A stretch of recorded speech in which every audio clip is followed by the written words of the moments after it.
3 Points of Articulation podcast. Hello and welcome to the 3 Points of Articulation podcast, the Royal Rumble 2022 special, as it should be known. I'm your host, Jamie Wills, joined as per normal by co-host Adam the Wrestling Man. Adam, how are you? Hey up, all right. Oh, good. Johnny, flashback. Matching Triple H. Not matching, we're both wearing Triple H, basically. Yeah, we are wearing Triple H, and Adam didn't get the memo, unfortunately. But yeah, lovely t-shirt. This I've been wanting it for a while, and finally got in the sale. So, and then I spilled a bit of bleach on it. That didn't really make things better. Was it from Euroshop? Was it? Yeah. I think it was about $5 after the sale, or maybe less. Can't remember. Sorry. Can't try. I think this was a $5 as well. So maybe doing crap on the reports, but at least the merch is still selling well. Yes, selling well in quantities. Well, they are, and that's especially when they're lowering down to a $5. We can't do anything about that, can we? £5, lovely. I think we'll put some tracksuit on for £2.50 the other day. Absolute bargain. Nice. Yeah. So this is actually a bit of news. Our last ever episode as a threesome. Not in that way. Adam and Johnny are leaving me to sort of move on to my own thing. So yeah, the Adam and Johnny podcast coming shortly. the 2 points of articulation without the host. But yeah, obviously you guys are I won't say pissing off, but you're leaving me, aren't you? Which is sad for me, but obviously I shall be continuing on YouTube. So if you guys listening on audio, switch over to YouTube, so subscribe and like and all that fun stuff, but you guys shall be missed. I will be tuning into your stuff, Jamie. Life is just too busy right now. Because Jamie's the host, he gets to choose the narrative here that we're completely leaving him. But I guess we are, but I could have in a way. Delicately. Yeah, I mean, we're still friends end of the day, aren't we? It's not like we've had a mass fallout and you guys are leaving me forever, are you? So I'm sure with the YouTube and stuff, you guys can pop on every now and again when you're free. Maybe. I'll still have to watch your interview with Brian Tipping, actually. Oh yeah, I forgot about that. That was on the other week. Did you guys spot my lovely new bone crunching wrestling t-shirt during the interview? No, I've watched about 30 seconds so far. I wore it throughout, Adam. I didn't just whip it on. I made sure I got you your view, and then I put it on my schedule to watch later, but then I forgot. Oh, that's what my average is so down at. Yeah, make sure you give that a watch. He's an interesting chap to pick his brains. Proper nice bloke. We had the Joey giveaway in the last episode, which will be going live as of now on Facebook Tuesday evening to draw. So congratulations to the winner 2 days ago, which is actually in the future for now. So lovely stuff. Mine. Right, let's move on to some news then, boys. Quite a busy episode for news. Let's crack on with that one.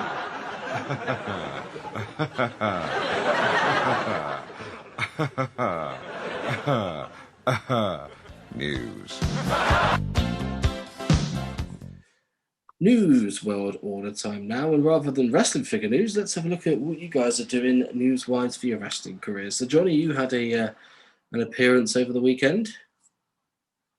Yes, so at Arcadian, we're now putting on shows every 2 weeks. We did this in less than 2 weeks' notice, really, so it was quite quick to put together. And yeah, we had a few dropouts, which resulted in new wrestlers coming in, or matches getting changed, or referees getting changed. So Adam Hanslip stepped up the plate and made his professional wrestling debut as a referee. And he only refereed my match first, so what are the chances? History was made. Yeah, I got about 2 hours notice to do that. Had to run out and buy an outfit to actually do it as well. But yeah, I was really happy that I kind of half felt like I got my foot in the door a little bit, which was good. Kind of got on the card, which was great, and spent 2 hours running around and trying to make sure I watched everything, which caused my eyes to hurt afterwards. But yeah, every match was cracking. Jamie, we've said we'll watch your stuff, so get on YouTube and watch that Arcadian stuff, because every match is really good. Really impressed. I watched Johnny's match with is it Thaddeus? Thaddeus Borg. That's the one. Lovely name. Lovely bloke, I imagine, as well. But I watched the match. It was good fun. You had a good crossbody for the old finish on that, wasn't it? Yeah, crossbody from Brett's rope. I opted to go to the middle rather than the top. But it got the job done. Little assist there as well. Yeah. Oh, yeah. Distraction. Adam certainly distracted my man on the way, so cheers, Adam. The heel win there. Lovely Cali locks during the video, Adam, I must say. Yeah, I wasn't expecting it. I would have tried to do something with my hair, but I just had to pat it down as much as humanly possible, which made it look horrendous. So I enjoy that as well. Are you going to be changing your name to Adam the Wrestling Man? No. No, that's fair enough. So all in all, quite a good show started finish. What position were you on the card? I was first. You were the first. show.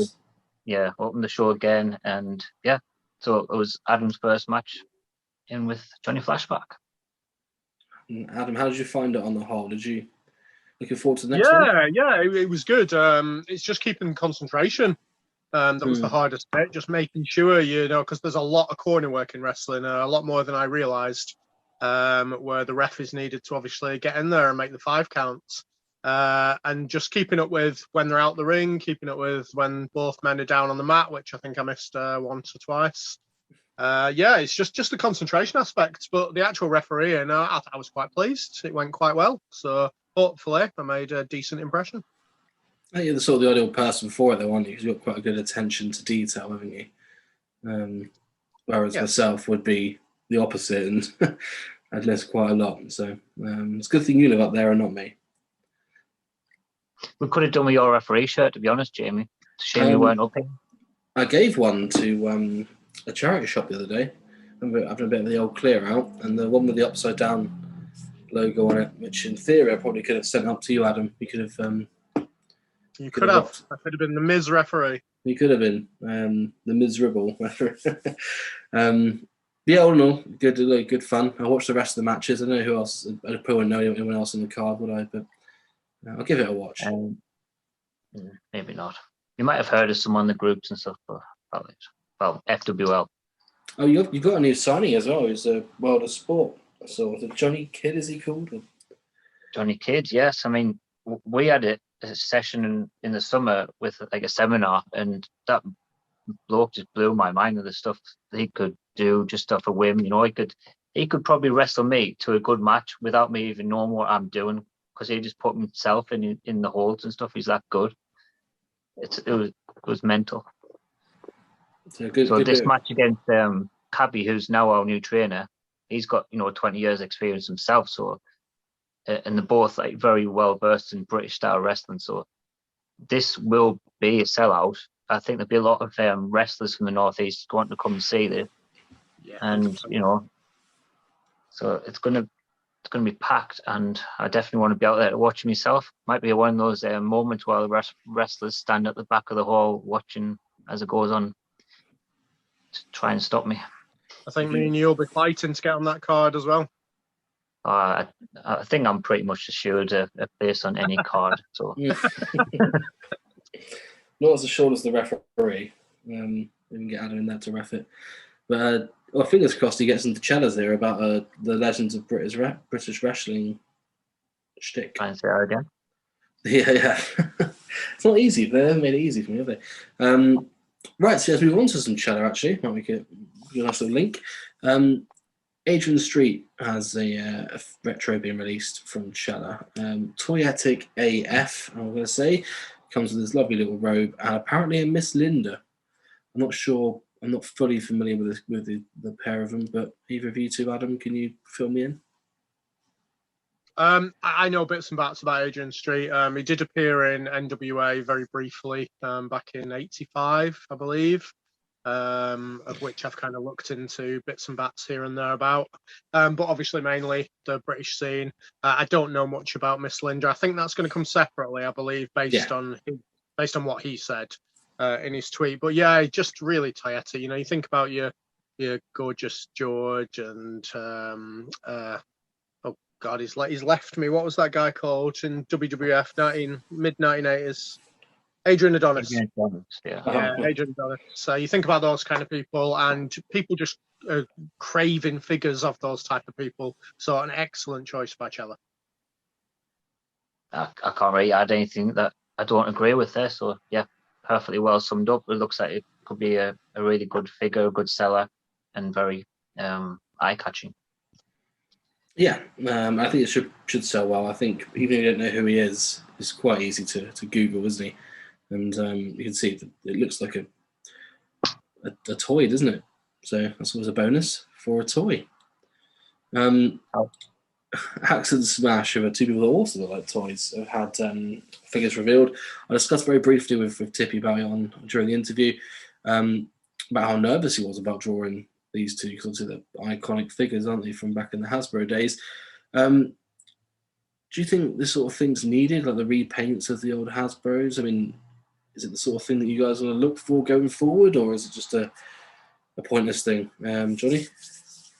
Yeah, I'm all for it because they went different enough to the original version of them that they've done essentially what's going to be their entrance attire rather than, a wrestling attire. So you could use the Chellas of the entrance and then you use your Hasbros as the in-ring. Close your eyes and then... Yeah, in-ring. That's the one, yeah. I think the Axe is absolutely nailed. With the Smash, I know I've seen the pictures of what they were going for. I maybe wouldn't have went something too obscure. You could have maybe done a different colour scheme, maybe with a bit more black in, a la the early days. And if they are, they've done the yellow, so maybe if they do that, they need to kind of make it a more faded yellow. It's a bit too full on. It doesn't match the photographs. But yeah, I'm all for it. I think otherwise they look really good. I'm a bit yay or nay. I mean, I love Demolition, so I'm really looking forward to this release. Definitely agree with Johnny about the Smash face paint. Axe is just on another level at the moment to it. But we'll see how it turns out. It kind of reminds me of the Jax 3-pack that they released, where the face paint was kind of mixed up from the regular Demolition face paint. But like you say, with the chaps and stuff like that, it's just indifferent enough to warrant it. I still would like to see different characters, though. I think the helmets is a great touch as well. Just a touch on the helmets quickly. But yeah, the helmets themselves, I think people will try to repro the helmets quite a lot for the Hasbro figures, so these will come in handy. You're basically getting the helmet, the price of a helmet is something about 25-30 quid at the moment anyway, isn't it? So, well, I mean, if you want a fake version, you're going to get it cheaper anyway. So, I mean, it's not as if the original Hasbro, so they won't have the value of the originals anyway. But, sure, if anyone wants to do that, do that. But I can't see there being a lot of value in doing that. And of course, the helmets were essential. If they're going to do an entrance attire, they need the helmets. Yeah. Fingers crossed for a Fuji next as well. That'll be the sort of dream figure. I thought. Sticking with Shadow, then we had just an image of the Sabu back from the 7-inch range that they're doing. You could sort of see what you were saying a few months back, Johnny, about the chest articulation, sort of from the back, because you can see how the body moves. But Adam, this isn't really the body that you like, is it? Regards to that. Is it more like Ultimate type things? To be honest, I was looking at the whole picture. I didn't really kind of zoom in on the fine details. I kind of saw it and thought, yeah, it's Sabu. Yeah, I'll wait to see more. To be honest, so yeah, is it like the Ultimate Edition? Yeah, I think it's more like the AEW figures. I mean, I know they're kind of similar to the Ultimate Edition, but it seems to be more like the AEW for me. In the original pictures, they look more like Elites, but maybe they've completely changed the way they're doing the bodies. It's hard to tell because there's very limited info or pictures of it. But the scale, from what I've seen, does look pretty good. So, fingers crossed they do line up with the rest of the Mattels, and I think if they do, they're under a smash hit there. Yeah, I think the scars look good. That's all I'll say for it. Yeah, so we also had, well, I think you guys saw on the Facebook groups, but someone on Legion of Hasbro I wouldn't say his name, but he was at a London toy convention and took a picture of the AEW stand. Wasn't fully aware that you're not supposed to do that at toy conventions. Posted it on there. Which I wouldn't know, to be fair. No, but apparently it's in the tickets, which is an exclusive event for people that are inside the business. So on the tickets, when you have it, his friend should have said to him, "Don't take any pictures." Yeah, so if he took a picture and leaked it across the internet, which went all the way across the major pod and all the big sort of figure names and so on, about the AEW sort of super figures, essentially, with Britt Baker and Cody, which is the biggest news to see on there, which I thought was just really funny, personally, but not me that tweeted it. So yeah, seen this when it was originally posted by Redacted. Sounds like Redacted, actually, his name, isn't it? If you like, the anagram of his name is Redacted. Is it? Sort of, yeah. Sort of. No, it's not. Right, Yeah, okay, that's enough about that. But yeah, this could be. I don't want them to do this. I don't want them to start another premium line of AEW figures. They said they wouldn't. They said they're going to stick to one style, and that's what they'll do all the way. They weren't having basics, or they weren't having anything that was bigger than what they were doing originally. So I don't think it's not something I would want to see. A bit like the Ultimates, I didn't really want them, to be honest. So I think they should just stick to what they're doing. Agreed. Looks like a kind of load of fluff with a figure in the middle. AEW are good at their packaging, so it might turn out well, but it just looks like a box, really. Yeah, it's just like a stage box, isn't it? And just the person, Britt Baker and Cody in the middle. And apparently Series 2 is Malachi Black and someone else who I've forgotten. Oh, Kenny Omega, I'm pretty sure. Makes sense. Yeah, if it was either be Kenny Omega or Darby Allin, wasn't it? Let's be honest. But apart from that, the whole situation, the whole story has brought a chuckle to my week. So thank you very much. Name redacted. You're a wizard. Jacques Rougeau has revealed on his Twitter that he has the best news ever. Well, for him anyway. He just signed with a mega American figurine company where the Rougeau family will be immortalized with all members. His great uncle Eddie Azure, his uncle Johnny, his father Jax, his brother Raymond, his brother Armand, himself, and they've been negotiating since Christmas and they've been signed. And that is with a company called Relativity Worldwide, who used to own Remco, which is, yeah. That's not strictly true, like Jamie. It's a senior vice president, sorry. The vice president was the head of marketing at Remco at the time, and it's also with Greg Gagne, the famous wrestler from the 80s, son of Vern Gagne. So in a wrestling figure line, which just says soon as a date. I seen this news like 6 months ago or something like that, and I kind of forgot about it, and I forgot to mention to you guys.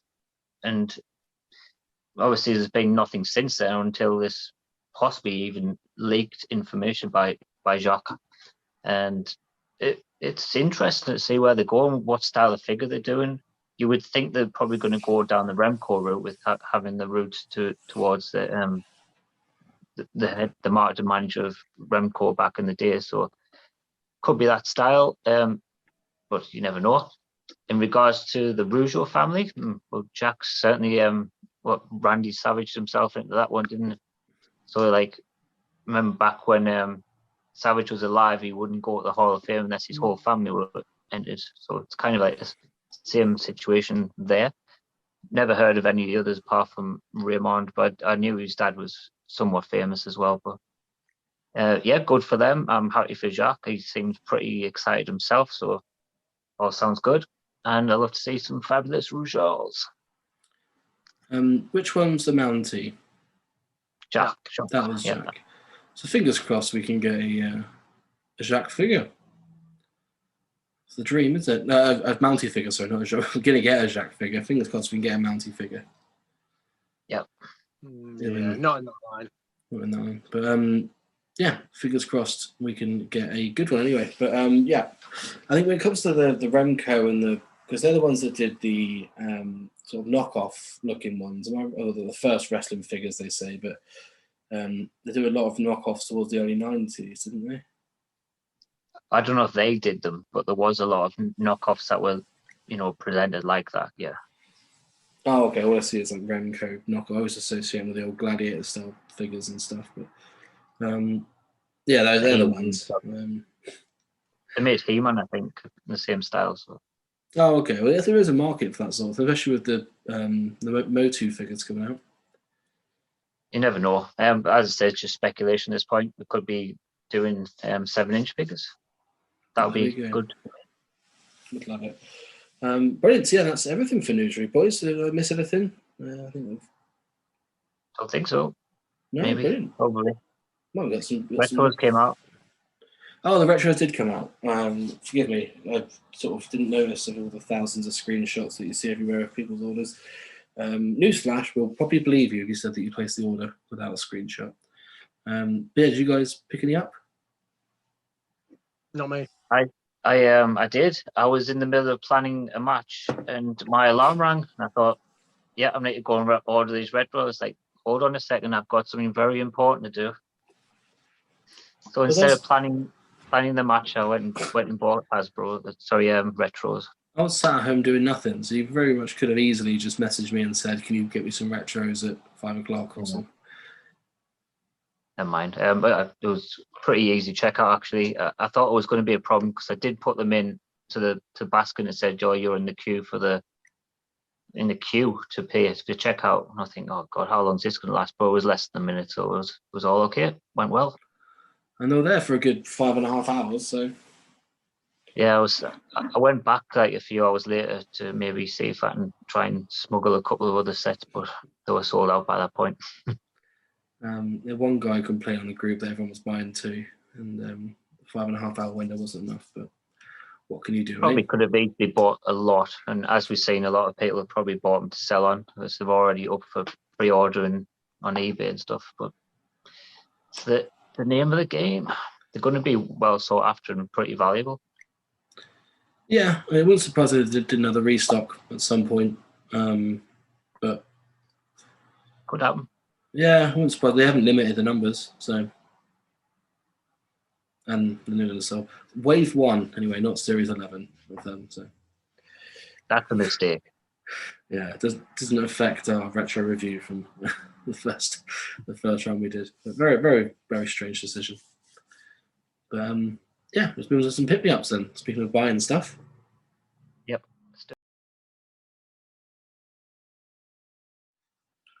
Pick me ups time now, and we're looking at all of our pickups since the last episode. Adam, you splashed out this week. Let's have a come across to you.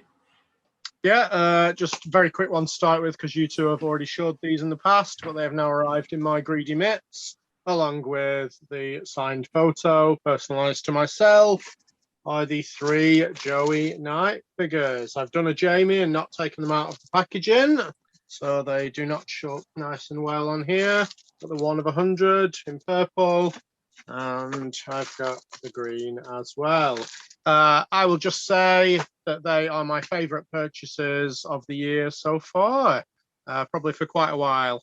Anyone who can make himself known by doing something, going off on a whim and trying something new and trying a project to kind of get his name out there and get something made of him, thumbs up. Good stuff. Well done, Joey. And they're good figures as well. It's not like he's done them and they're crap. They're good. Indeed. Which is a bonus. But yeah, top bloke, Joey. So always happy to, just like Adam, to back the underdog, so to speak, when it comes to that sort of thing. So good on you. Yes. We sticking with me for one more? Yeah. So I had a little trip to Smith's the other day. I didn't really want anything. I just kind of went in and had a browse. Bronson Reed figure's a good figure. I didn't get it because I'm not paying 20 quid for it because I don't care enough. I just got one from the reduced section, just on a whim, randomly bought it. I thought, well, if I don't end up liking it, I can sell all the accessories and stuff for more than I've actually paid for the figure. But I quite like the figure, which is the Bayley one. You've got Bayley, the SmackDown Women's title, the kind of waistcoaty thing she wore, the crowny doodah, whatever, tiara type thing, and your obligatory spare hands. So quite a lot in that box for a tenner. Nice figure as well. I always like Bayley figures. I don't know why they stand out to me. Yeah, I know what you mean about selling the accessories, because I got the jacket and the head doodah as you described it. I just didn't even think of a word, so I just bundled it in with the jacket rather than try and sell it separately. But yeah, it looks decent. For the head. What price was it? Tenner. Oh, decent. Not bad. Apparently Bayley figures are good. But Is that Survivor Series 2019 one, is it? I'll say yes. It's Survivor Series, so I'm assuming it won't be the 21. Yeah, assume so, won't you? Well, it could be, because it came out in 2021, didn't it? I'm lost. Maybe. I don't know. Oh, it It's could a be. Survivor Series figure. But yeah, even so, it's decent figure again. I think Bayley, as you said, lends herself to a decent figure. But majority of the time, it's the accessories that do it for the Bayley figures. It usually comes with the Bayley buddies, what they called, or the one that I think on our first episode, Johnny said was going to be an iconic moment, didn't you? With her tearing down the buddies with the knife. I said it wouldn't be an iconic moment. One of you two said it would be an iconic moment. It was me. It's definitely an iconic moment, and it will go down in history and be remembered as iconic. Johnny, let's come across to you. Yeah, we've talked about it already in the show, but Euroshop was still at it with their sales and did it even better on belt. So I ended up picking up a new version of the WCW United States Championship. So this is only £180. So I couldn't really not do it. I already did have the old version of it, just here, but I don't feel it's as good as this one. So I'm going to try and sell this one. And with it being a Figs ink, which is supposedly more people sought after them a lot more, and it's even got a WWF logo on the back. So big money belt, that is. I don't think it is because it's not sold yet. But oh, really? Well, I won't ask how much you've got it on for. Oh, yeah, I might have it on for too much probably. But yeah, I think I'll get at least not at least money back, but I'll make some profit on that one and keep this one, which is better, to be fair, in my opinion. It's thicker and the blue's better on the United States flag. With the postage from Euroshop, is it still £4.25 or whatever it is with a replica? Yeah, it's £4.25. You could order as much as you could possibly handle for £4.25 postage. Doesn't go up or down. That's a treat, isn't it? Hmm? It is a treat. I enjoy that. Oh, I thought you said that's not true. And I was like, yes, it is. No, I said it's a treat. Wouldn't dare question you on that. Nope. So across to me now. I've only got like a quick, small one. I picked up a Lance Archer figure. Was he? A Lance Archer figure. 12 quid posted it was, which was cheaper than what it is in the shops. What I wanted to get for the AEW collection, I was going to get it loose anyway. It's actually a really good figure. I was surprised how good, how detailed it was. But yeah, I thought it was really good. How did you get it for that price? Just off the groups. Someone put it up for a tenner, and I said 12 quid posted, and they said yes, and that was the deal. Bloody silly buggers. Well, to be fair, the 20 quid and Smiths everywhere, aren't they? So they're probably going down soon. This series has apparently been flooding the shelves, like FTR everywhere. No, I've not even seen them yet. There was loads in Smiths. Loads. Yeah, I still don't know what I'm doing with the AEW figures going forward, to be honest. Got series 1 to 6 and most of the exclusive shit. But don't know what to do. Don't know whether to continue or not. I'm in the same boat, only because in my loft I've got one of each guy from series 1 to 7 now. Majority still in their boxes. And I don't know, I can't bring myself to open them. especially like the Brandy figure and stuff, which as soon as you take out the box, it loses like half its value. So I don't know whether I'm going to commit to it fully or not. Actually, I forgot to tell you something. Like for pick-me-ups, around Christmas, I got the Series 1B from Ringside, and I keep forgetting to bring them out for pick-me-ups. So I kind of do it now. Yeah, so now or never, really, Johnny. I know the last one, so I thought I'd better just at least tell you I got them. Sort of a shit or get off the pot situation with that one, right? Yeah. So yeah, I got them. How do they look anyway? I don't think there's any difference with Brandy, and the others just look like they've got a suntan. But probably better than the original. So I think if I was going to do a loose display, those will be the ones that would go in rather than the other ones, just for uniformity. What a word! Not even right. It's not incorrect, right? Uniformity. Uniformity. Probably wrong as well. Probably. But at least you can be uniform with me in your spelling and pronunciation, so. Yeah. Sort of. So yeah. Adam. Just jump on that. A couple of ones that I got from the groups. I've not bought anything from the groups for ages. I can't even remember whether these were from the same person. I know I bought from a guy called Mark Macaskill. Oh yeah, he's been popping up recently. First one is the Ultimate Edition Finn Balor. It is opened, this, but to be honest, I kind of wanted it for getting on display anyway. It's actually all right. You know me as Ultimate. I don't like the bodies, but this one kind of works. I don't know if it's because of the paint all over it or what, but I don't know. It looks more in scale to how a body should look than some of them that I've seen. The physique of Balor works better than Austin or something. But yeah, I like that figure. I think I saw it on the groups. He put it up for ridiculously cheap.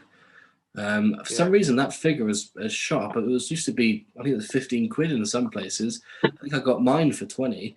And all of a sudden now, you can't get one for cheaper than 65, 70.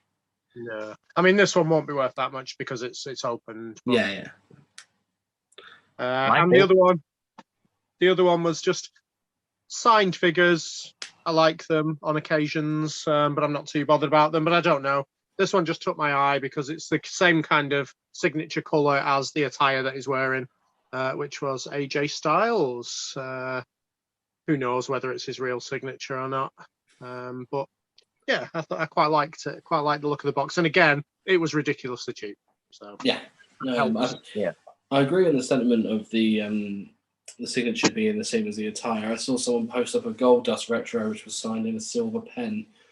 That's some sort of weird Electrum thing, but yeah, it's very, very strange. So yeah, I agree that it should be the same colour as the attire, or if the person wears makeup or something the same as that.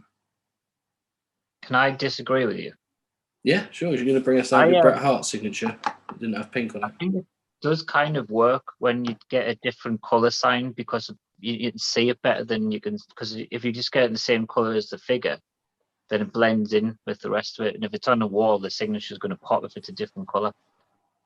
Completely get that, yeah. No, the blue's slightly different enough to warrant it, though. If it makes sense. So, like, do you remember that you had that Bret Hart figure where it was signed in black and you didn't like it? Am I right in saying that?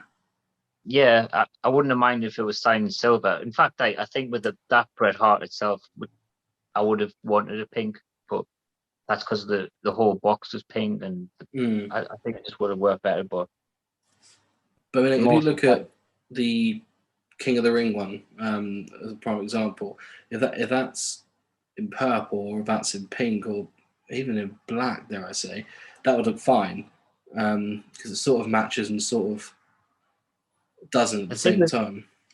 The thing with that Bret is plenty of colours on, and like his attires underneath the robe anyway, so it would work better in pink. Yeah, it's just a very strange. We should do an episode on signing stuff, shouldn't we? Yeah. Adam, what else you got?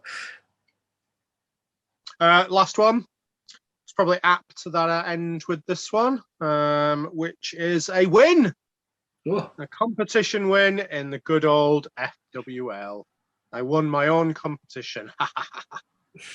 But yeah, your Royal Rumble competition, Jamie, on this one. I won Vince McMahon Pop, all themed with the winners of the Rumble. The Silver Surfer Rey Mysterio, which I think is quite a cool figure, actually, to say it's all one kind of colour. And the best one out of a lot of them is the Elite 87 Asuka figure, which is a cracking figure. Asuka always makes an excellent figure anyway. Surprisingly few released as well. I think there's only 3, maybe 4 different versions of Asuka. I don't even think there's any basics, is there? It's just 3 elites. I think she's got a basic coming out, I think, soon. But yeah, you've got the Takeover Asuka, which is a lovely figure as well. And then there's 2 elites. Yeah, and there's an earlier elite as well. But that was the one thing I said to you when you sent me over the image. This one figure that stood out for me was the Asuka one, because it has made the shelves of the 87, but it's not as readily available as the previous series, which certain ones anyway. But yeah, lovely figure that. A good one that I have got recently got in loose. It's on sale if anyone wants to buy it from Wrestling Legends Figures. A good competition as well. I'm from marking that competition. Where are we up to? Are we back with me?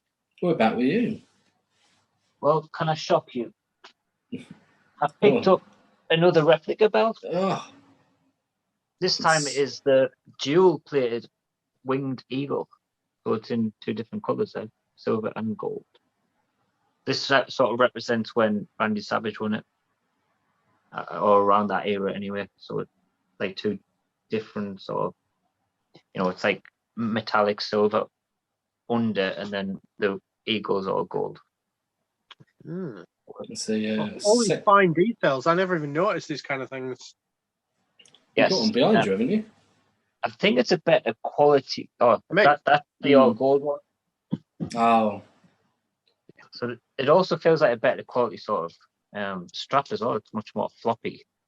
And it was originally £405 RRP on Euroshop, but it was down to, was it 205?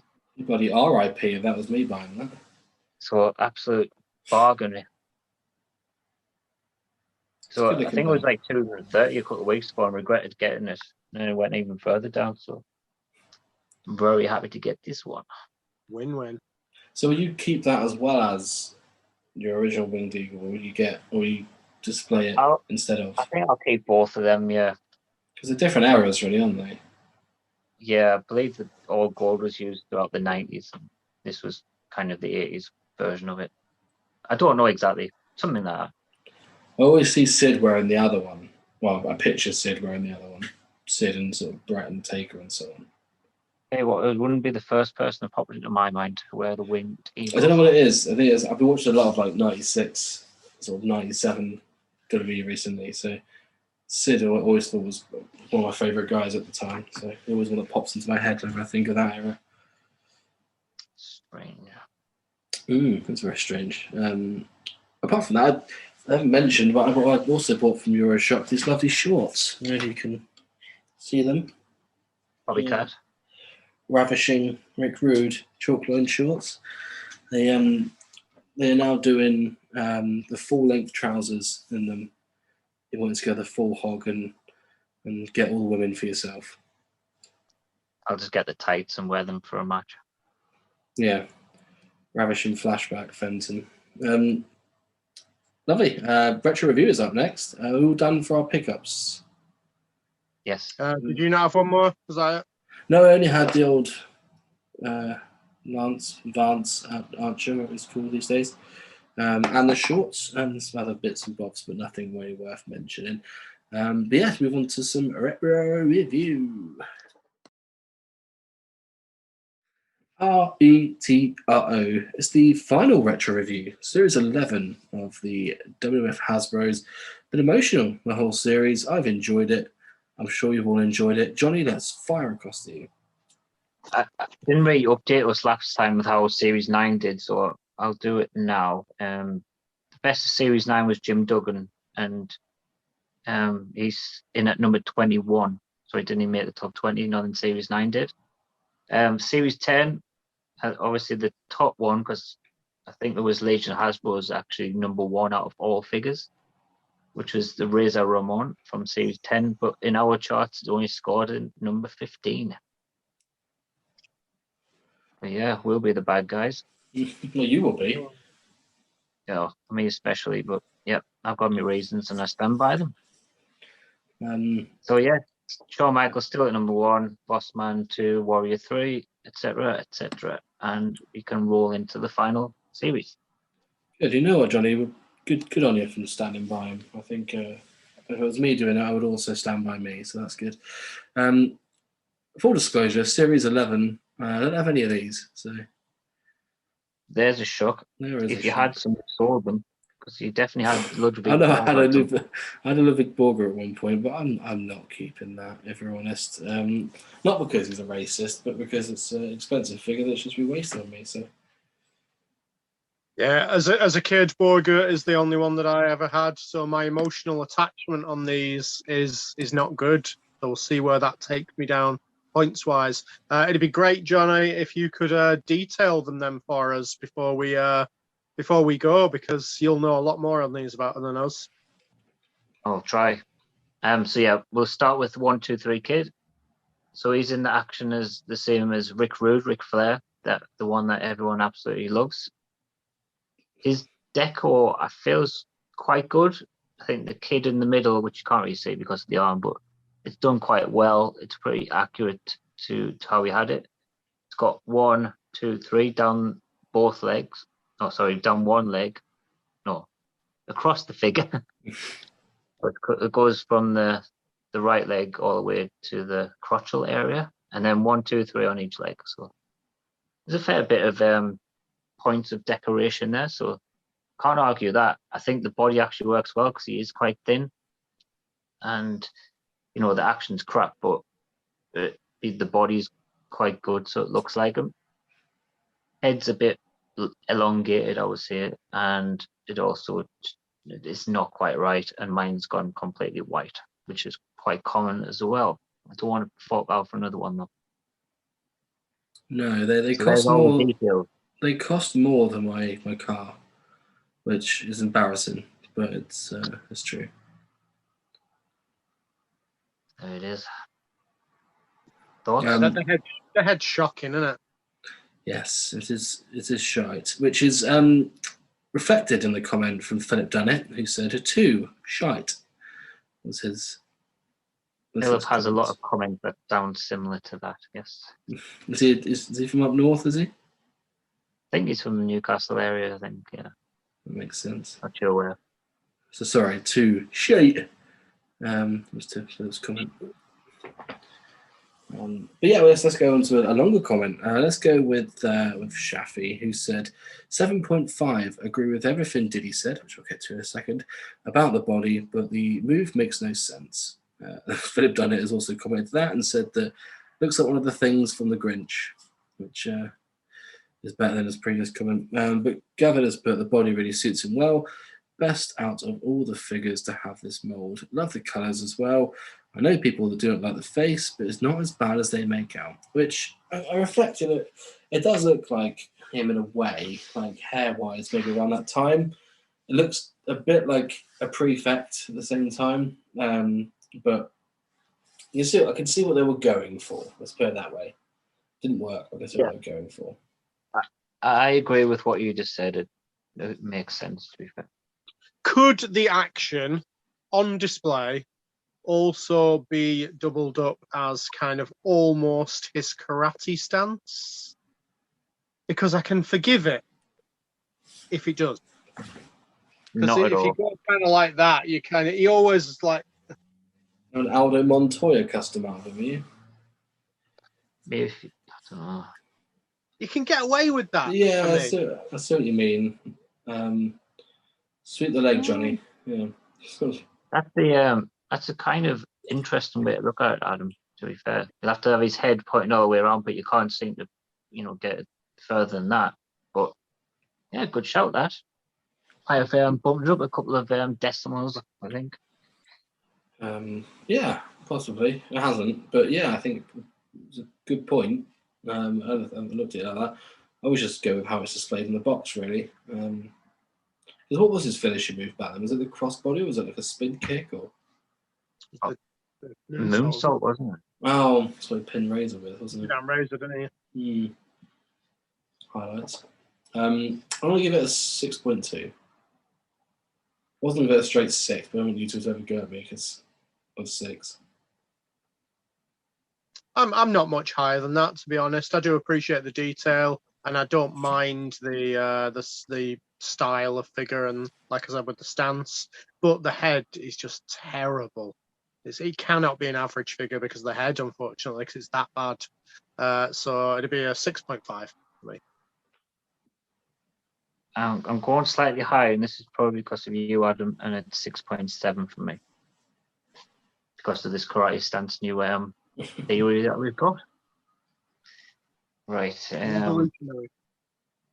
Next up, we have soon-to-be Chella figure, Adam Bomb. My friend and yours, Adam Bomb. So, Adam Bomb, he's got his black biker type singlet shorts, and a lot of decoration on the top with a red singlet with, yellow coming down and the old atomic sign. Not a lot in the back. Can't remember if he did in real life or not. Didn't really see much of Adam Bomb, if I'm honest. One painted elbow pad and his goggles. There's also some decoration on the knee pads, so got his logos on the knee pads as well. I like it. I think it's a repainted Mr. Perfect figure, isn't it? But I think I really like it. That's one of my favourite body types is that body type. I think all in all, it's toyetic. The goggles, you can argue about the goggles being removable, but they're not. Get over it. Attire-wise, looks perfectly fine. Yeah, this looks like him as well. So maybe a bit more on the bottom half when it comes to the tights there, or a different colour. But I guess can't be choosy. Just glad we got one. Yeah, as a kid, I freaking loved this figure. I never actually got it, which was a shame, but I absolutely loved the design and stuff. I ended up seeing Adam Bomb, and he wore the green, which now when I look back, it's great because we're getting a figure of him in that attire with the green. But back then, I was kind of gutted because he wasn't in that attire. The figure is fantastic. It's a great figure. It's wonderful. Yeah, I like it too. It's really eye-catching, and now that I've looked at it a bit more today, it's even better than I thought. So I was just wondering about the back, whether he did or didn't have more decoration on the back. You don't really see much of his back, do you? Haven't looked for it.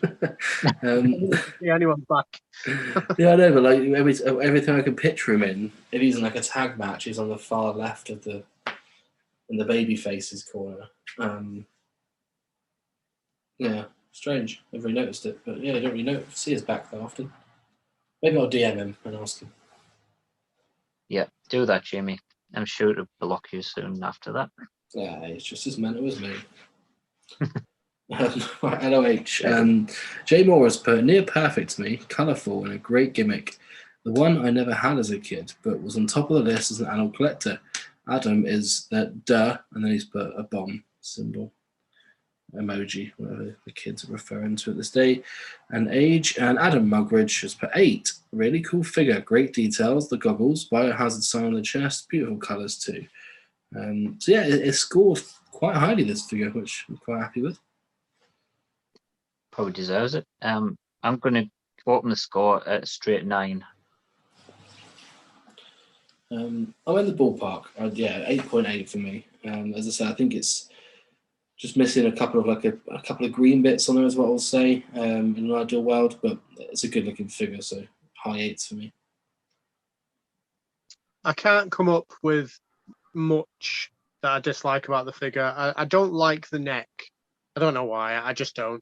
It just doesn't look right. Yeah, I get what you mean. Yeah. Only thing that knocks points off for me. So it's a 9.5 for me. Still very high. It must be one of your highest. Legion Hasbro scored 8.83. It's a bit like same like Jamie. And I forgot to mention they scored 1, 2, 3 kid 5.18 out of 10. There was actually a couple of zeros in there. Yeah, you could see it coming, couldn't you? I think we said it about Dusty, didn't we? That we thought that might be blinded by the value of side of things, but for 1, 2, 3 kids seems to have gone the other way with it. I think people against it because they don't have it. Yeah, absolutely. You can't blame them. Guess not. We'll move on to Bart Gun. So he's the one with the waistcoat. The one that looks like Bart Gun. The only Bart Gun figure ever. Oh wow, lucky Crazy, Bart. isn't it?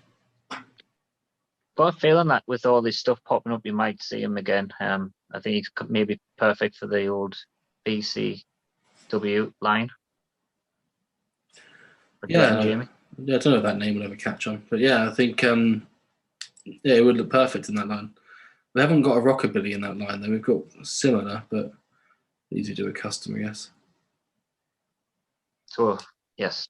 So all in all, Bart-wise, I think face-wise, knowing what Bart Gun looks like, it looks more like Ned Flanders than it does Bart. Waistcoat-wise, it's fine, isn't it? I'd like for him to match Billy though, so we either have both with the waistcoats off or both with them on. Jeans-wise, I agree with that, but who do you take points off for that? Half off for each. That'll teach him. Boots-wise, isn't there something weird with the boots? Yeah, so it's essentially a Razor Ramon repaint, and the boots are kind of like got laces, but it's all just painted on, so it's molded like a boot, but it's painted like a cowboy boot. That explains the waistcoat then, doesn't it? And there's like visible knee pads, but I can kind of get over that because some people do wear knee pads under their ear. Me. Ravishing ref. Yeah. But I think that makes sense for the waistcoat in that case. There's not going to be points taken off for it, but I understand it more now.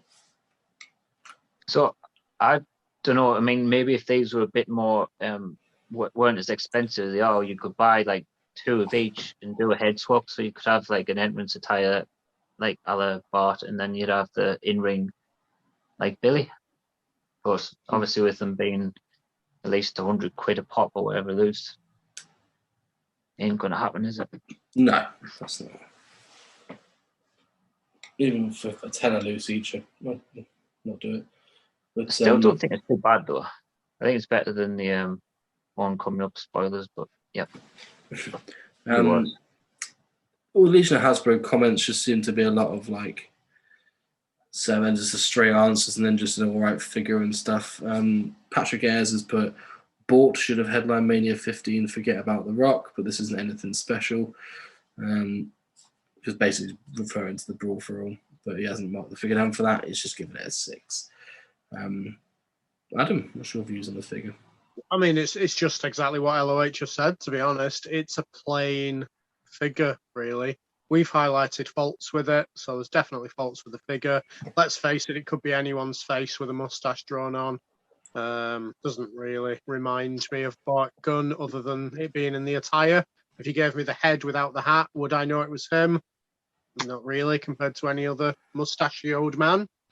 I'll kick off the scoring. It's middle of the road ballpark, isn't it? I'll go 7. It's all right. 7 is not middle of the road. Yeah, that's almost 3/4 of the way. Yeah, but you know what I mean. It's not a bad figure, so I'm not going to mark it lower than 7. But it's also not a good figure, so I'm not going to mark it higher than 7. That's sort of a drop you off on the way home from work. You can walk the rest of the way of the road. Yeah. Yeah. There's 5.8 for me. Just not great all round. Not terrible, but not terrible. And a slight decimal below 1, 2, 3 kid for me, and 6.6. Excuse me if I'm going a bit quiet. I'm just trying to do a bit of. That's right. We'll talk amongst ourselves. What's your favourite Bart Gun match, Adam? One with Butterbean. My least favourite is when they beat the 1, 2, 3 kid. And Bob Sparky Clark. was it Morphy? or Bob. Yeah, one of them, Marty or Bob, for the I titles. think it was Sparky. Bob. Yeah, it was Yeah. Bob back then. Day after the Rumble. Yeah. Did they have a match on the Rumble as well? 1, 2, 3, King and Bob won it on the Rumble against And then- Tonka and Bigelow, right? Yeah, and then I remember that. So what's that? 93 or 94? One of them. 95. Oh, there we go. I watched them all recently. So they all merged into one after a while, didn't they? On the cards. Yeah, we don't need to talk amongst yourselves anymore. We'll move on to Billy. We're having a good time. Essentially kind of the same in a Jake the Snake body and pose with without the vest, basically. So Same boot in problems. Excuse me? Same boot issues. Yep. Yes, so it's painted on and yeah, not very well done. And you also got Billy Gunn is in great shape and it's got the Jake the Snake body, which is kind of a bit frumpy, so I don't know. I think if you look at Smoking Guns back then, they were in good shape, but he wasn't by any means huge or muscly, was he? It wasn't until maybe 97, I'd say. But he always had the definition though.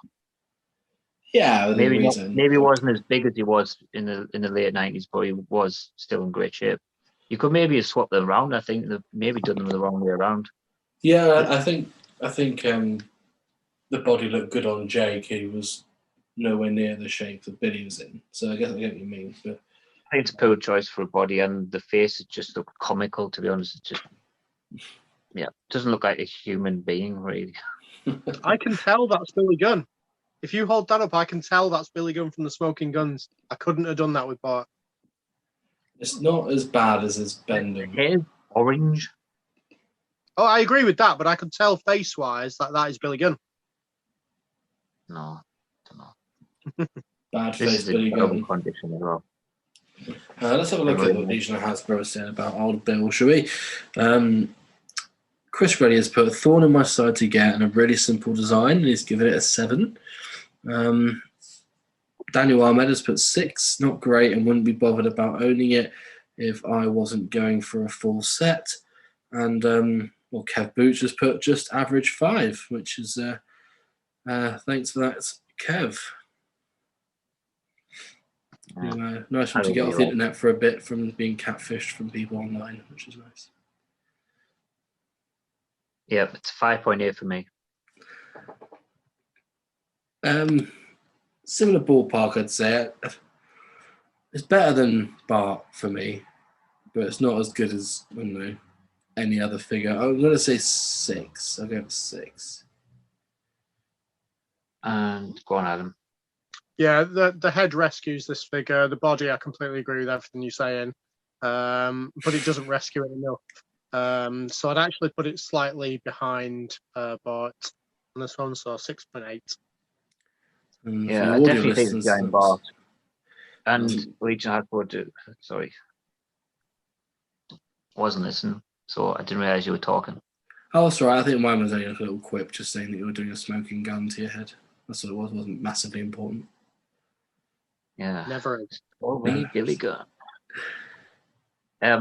So yeah, the Legion Hasbro scored Bart at 7.07 and Billy 5.91. So there was a clear winner out of those on the group.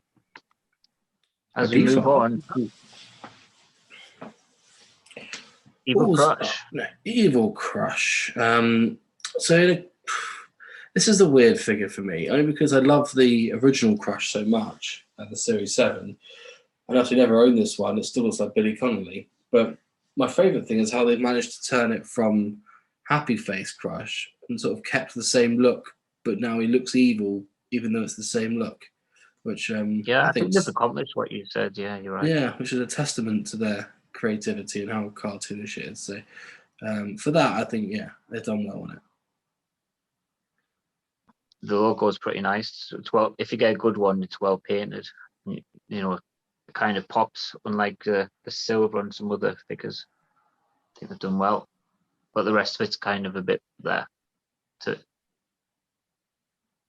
It's a repaint of someone. I'm trying to figure out who it is. Because you can see sort of. Oh yeah, because you can see the short. You kind of see the short outline. Who was that?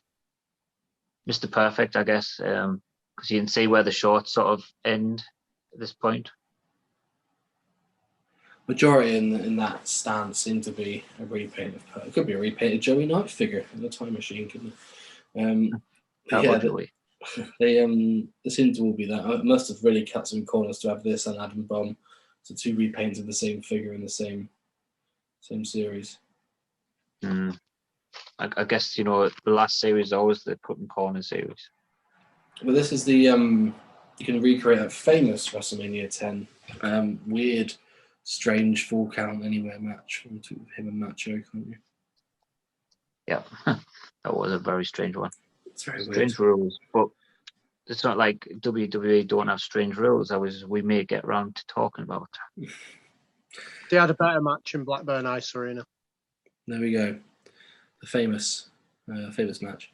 Well, Sean Cold from Legion of Hasbro, once again, not his real name, has put 6.5 as a glorified repaint. Card shouldn't have had a heel photo of Crush as opposed to Kona, but alas, I'm looking for a mock one. Silly old game. So yeah, the age-old debate. Really like the Series 7 card because it matched the figure and it also matched the card. Complete opposite with this one. They've got a heel Crush figure with a Kona Crush backing card, which is annoying. I'm surprised Adam didn't mention that sooner. Yeah. I'll be honest, I looked at these a while ago, so it just slipped my mind then, but he's right. Rubbish. I think it's one of the most famous ones that are so like untrue to the the picture. It's a completely different gimmick as well. It's not just a different attire, it's someone completely different. So Just lazy, isn't it? One of the worst ones apparently. Not that I care. Well, I don't know whether, because I think Crush had a bit of a hiatus, didn't he, between like 94 and 96 or whatever it was, before he joined the Nation. Yeah. He was in prison, yes. Well, there we go. So they probably couldn't, unless they was used as mugshot, they probably couldn't have got a different image for him. So maybe that could have been it. Yeah, if only could think of a gimmick for him to come back to. Or he was in the Nation, wasn't he? As a prisoner here. Yeah. By any means necessary. And Jason Lipscomb has put 0 effort apart from the face paint and given it 7, which I don't wholeheartedly agree with. I think she said the Crush logo is quite nice on there. Yeah. For me, it's an 8 repaint, but I think I quite like it apart from the perfect undertones. Straight 8. Yeah, same. Straight 8. I can't forgive the packaging, but I like the figure. I think the silver really pops on the figure, and I think the purple, I don't know, it draws me into it a little bit. And yeah, it's a nice figure, so 8. I was probably around the same when I started off, but I think it's lost a few marks from having a bit closer look to it, and a 7.6 for me. It's 7.52 from Legion Hasbro.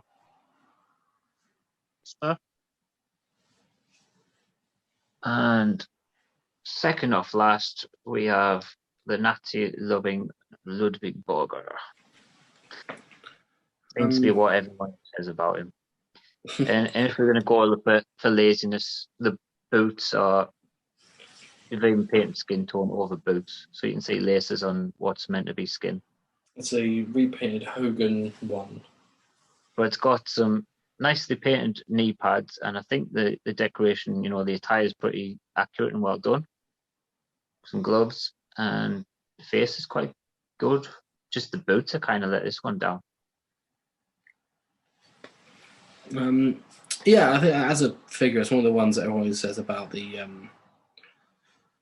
fingers always coming off and so on. Same with the Lex and Doink and so on. Is it a Hogan one or is it a Bulldog that's repainted? Or is Lex a repainted Bulldog? But this is not a Hogan, is it? Because there's no mold. Don't know. Could be Hogan. The boot seems to be the problem anyway, which is once again, as I said before, just lazy. But what can you do? Not do it, probably. Look at it from a distance. Just when you get close and you see like the ridges of the boots where the skin tone is the only thing that really puts it off, because otherwise it's quite good. LOH, Robert Mitchell has put 8. Pretty cool figure. And I won't repeat what Himesh has said, but he's given it a 7. Yeah, some people make scores based upon the personal opinions of a person. Well, you can say that, but at the same time, for me, it's around the 7 mark as well. So I think if you're going to base it on the person, scores would have been a whole lot lower. Oh, yeah. I wasn't really talking about Himesh and all. Oh, you're talking about a different score. Right, okay.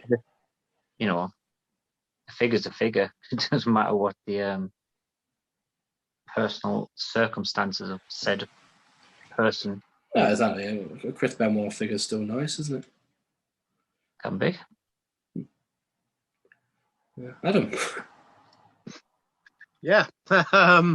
Yeah, this was the one that I managed to actually find on a car boot. That was a great day. I mean, he only had about 5 fingers combined, I think. But he won everything for the next couple of months. Literally everything. It's a really nicely designed figure. I really like the attire on Ludwig Borger, just ignoring the figure itself. The attire is really nice. But it is an average kind of figure. Just made a little bit better with the design print. I don't agree with the head. I don't think the head's very good. I mean, he had a weird head, so you can get away with it. But I just don't know. I don't really see him when I look at it, and I think the eyebrows are a bit too weird. But it's still nice, you know what I mean? So 7.4. Oh, straight in with a score. In Nasky. I'll say it's an 8.1. I think decor-wise, it's fine, isn't it? The Finland logo and stuff, but 7.2 for me, just around the sort of ballpark. Just think if it was molded, the boots and stuff like that, then put some effort into it, would have been in the 9s. To be honest, it's just like the repainting the figure and painting over it. But speaking of repaints, what's up next? It's a repaint. And the last ever one for Retro Review, and it is Yokozuna with black tights and a white sash. So again, not accurate to what he actually wore. So it was usually the white with the black sash. So twice they've kind of messed him up. This one has a lot lighter skin tone than the other one as well. So I think that lets it down a little bit, but not too much. It's not like overly white, if that makes sense. Decent enough, though. I think I'm glad that they repainted this as this figure, because the colours do look quite good, and I think the white and black combo work for this figure. Easily one of the most customised figures as well. It looks good. It's just that it's inaccurate. You know, like if he actually wore that, it would have been smashing. Yeah, I think he wore it once. I think I've seen a picture of him wearing it once. Same with the Series 8. Yeah. Fair point. It's just not like it's not iconic. A historic, yeah. I think the other, switching it around again, I think it was white leggings with the black, what they call it, sarong, nappy, whatever they call it, would work. Because I think he wore that. This one's quite difficult to find without a lot of paint rub, because I've had this one twice in my adult life. And it's suffered very much from like chips in the white. I don't know. I think it possibly is, but the one I've got quite good, which is unusual for me because a lot of my this series have got some quite bad paint jobs, especially Billy Gunn that I've noticed. So I'm quite happy with it, and so if it's alright for me, I guess it might be not as bad for others. Just been what I got them. My Series 8 one used to suffer from a lot of rattling. It was usually the feet that got it as well. So this one's quite clean on the feet. There's no black marks. Pretty good. Well, JJ has put 7.5. A repaint, and that's pretty much it. That's what he's put. And Robbie Duncan has put whatever I rated the other Yoko. So. And just so you know, Robbie, that didn't count because I wasn't going to look what you rated the other Yoko. Unlucky. It's a fair point, though. Like, I wouldn't care which one I got if I was to get one, if you know what I mean. I'd only care about the value. I wouldn't care about what the figure look like. So you don't think anyone's better than either one, like, because the one's got a different skin tone? I would I say. don't think so, no. Other than Until that, you said that, and it hadn't stood out to me. yeah, I think if it had the same skin tone, you could absolutely say they're the same, but you'd have to say one's better than the other now. Yeah. No idea what No, me neither. I'll start off with this one. I'll help you out. 2 seconds. All right, here we go. So for the Series 8, Adam scored it an 8, and Jamie scored it 8.7. That changed his opinion dramatically. Yeah, it has. And I scored 9.6. No, I didn't. That was so much. 9.4 for the other one. Yeah, I like this figure. Dare I say I prefer it to the Series 8 because the colours work a bit better, but I can't give it more. Let's give it 8.7 again.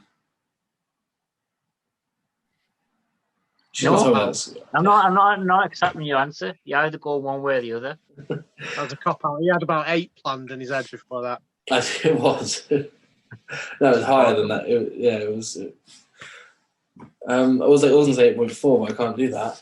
I'll give it an 8.9, only for the pro reason that I do prefer it to the Series 8. Only because the colours work better for me for a figure. All right then.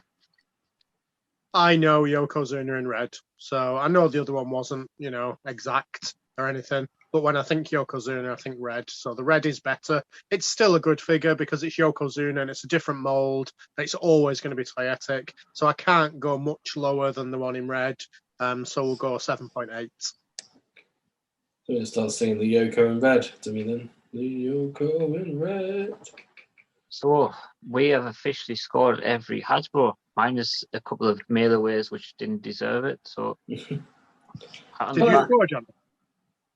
Oh, sorry. I brought it down, but I haven't told anyone. I scored it an 8.8. So not as good as the first one, but still really good. Right. I may need you to talk amongst yourselves a little bit now because I'm going to work out the complete final scores. Well, I guess we can discuss the ring, Adam. Discuss the ring. The ring. Hasbro ring. Iconic, the Hasbro ring. Yeah. Adam's about to get his ring out on camera, not for the first time. I remember I had the sound box as a kid as well, which I used to love. But yeah, that's iconic, isn't it? This was literally just bought as a display piece. Should get some repros. I know a guy that does this. I've heard they're rubbish. I sold my retro ring the other day that had the repro ropes on it. It seemed quite well. Yeah, all in all, that as it's an iconic ring, I think a car boot sale, it's always the one I used to look out for was the ring over the figures. So look out and find the ring, and then we find the figures that go with it standing up in the ring. But yeah, I think as a kid, it was always the best one for me. I think a lot of people would disagree with me, but I like the steps being attached to the ring. I mean, it doesn't work for fitting it into displays and stuff like that very well, but I think I prefer it molded to the ring rather than those massive, horrible steps that you get with figures now. Well, the retro one just keeps falling out, doesn't it? Is that? As soon as you pick the ring out, the stairs just fall out the arsehole of it, which is not ideal. But there's this ring, and there's also the yellow King of the Ring one, which, if we're honest, no one probably has because it's a lot of dollars. I literally just see that really, really overpriced one on eBay that just keeps going round and round. Yeah, it's close to 1,000. Yeah. Yeah. Ironically, Yoko's the one getting punched on the front cover of that, isn't he? He's being punched in the face by Bret Hart on the box. Did you ever have the sound box for that one, Adam, as a kid? Yeah, I had quite a few. Whenever one broke, I always managed to find one on car boots. I used to like the little button. I used to like, break it up. Let's break it up, woo, and some 1, 2, 3, and all sorts. It's fun. Right. How you getting on down there, Carol Vorderman? I've got the final results. It kind of depends how much detail we want to go into this. Maybe I could give top 10. I could give some of the bottom scorers and where these the ones that we just scored came as well. So so bottom 5, Shawn Michaels Rocker, right at the bottom, Ric Flair, Macho Man from Series 3, which was just the re-release, Marty Jannetty, Rockers, and Roddy Piper. So that's your top bottom 5. Billy Gunn was our lowest scorer to date with 6.13, and just ahead of him was 123 Kid 6.15. And then we have Bart Gunn at 6.62. So the Bart Gunn is in place 77th on the list, and he's at 6.62 overall, averaged out. Next, the Big Borger in at number 53, 7.63. And number 48, Evil Crush, 7.78. Maybe it's a bit lower than I thought it would be, but I did change my mind halfway through that. 32, Yokozuna Series 11. So nowhere near the score of his first one. As we move into the top 20, no new entries into the top 20. However, if we move into the top 10, we'll discuss each one. So number 10, we have Papa Shango with 8.85 out of 10. Good accessory. Makes sense. Toyetic. Toyetic and accessory.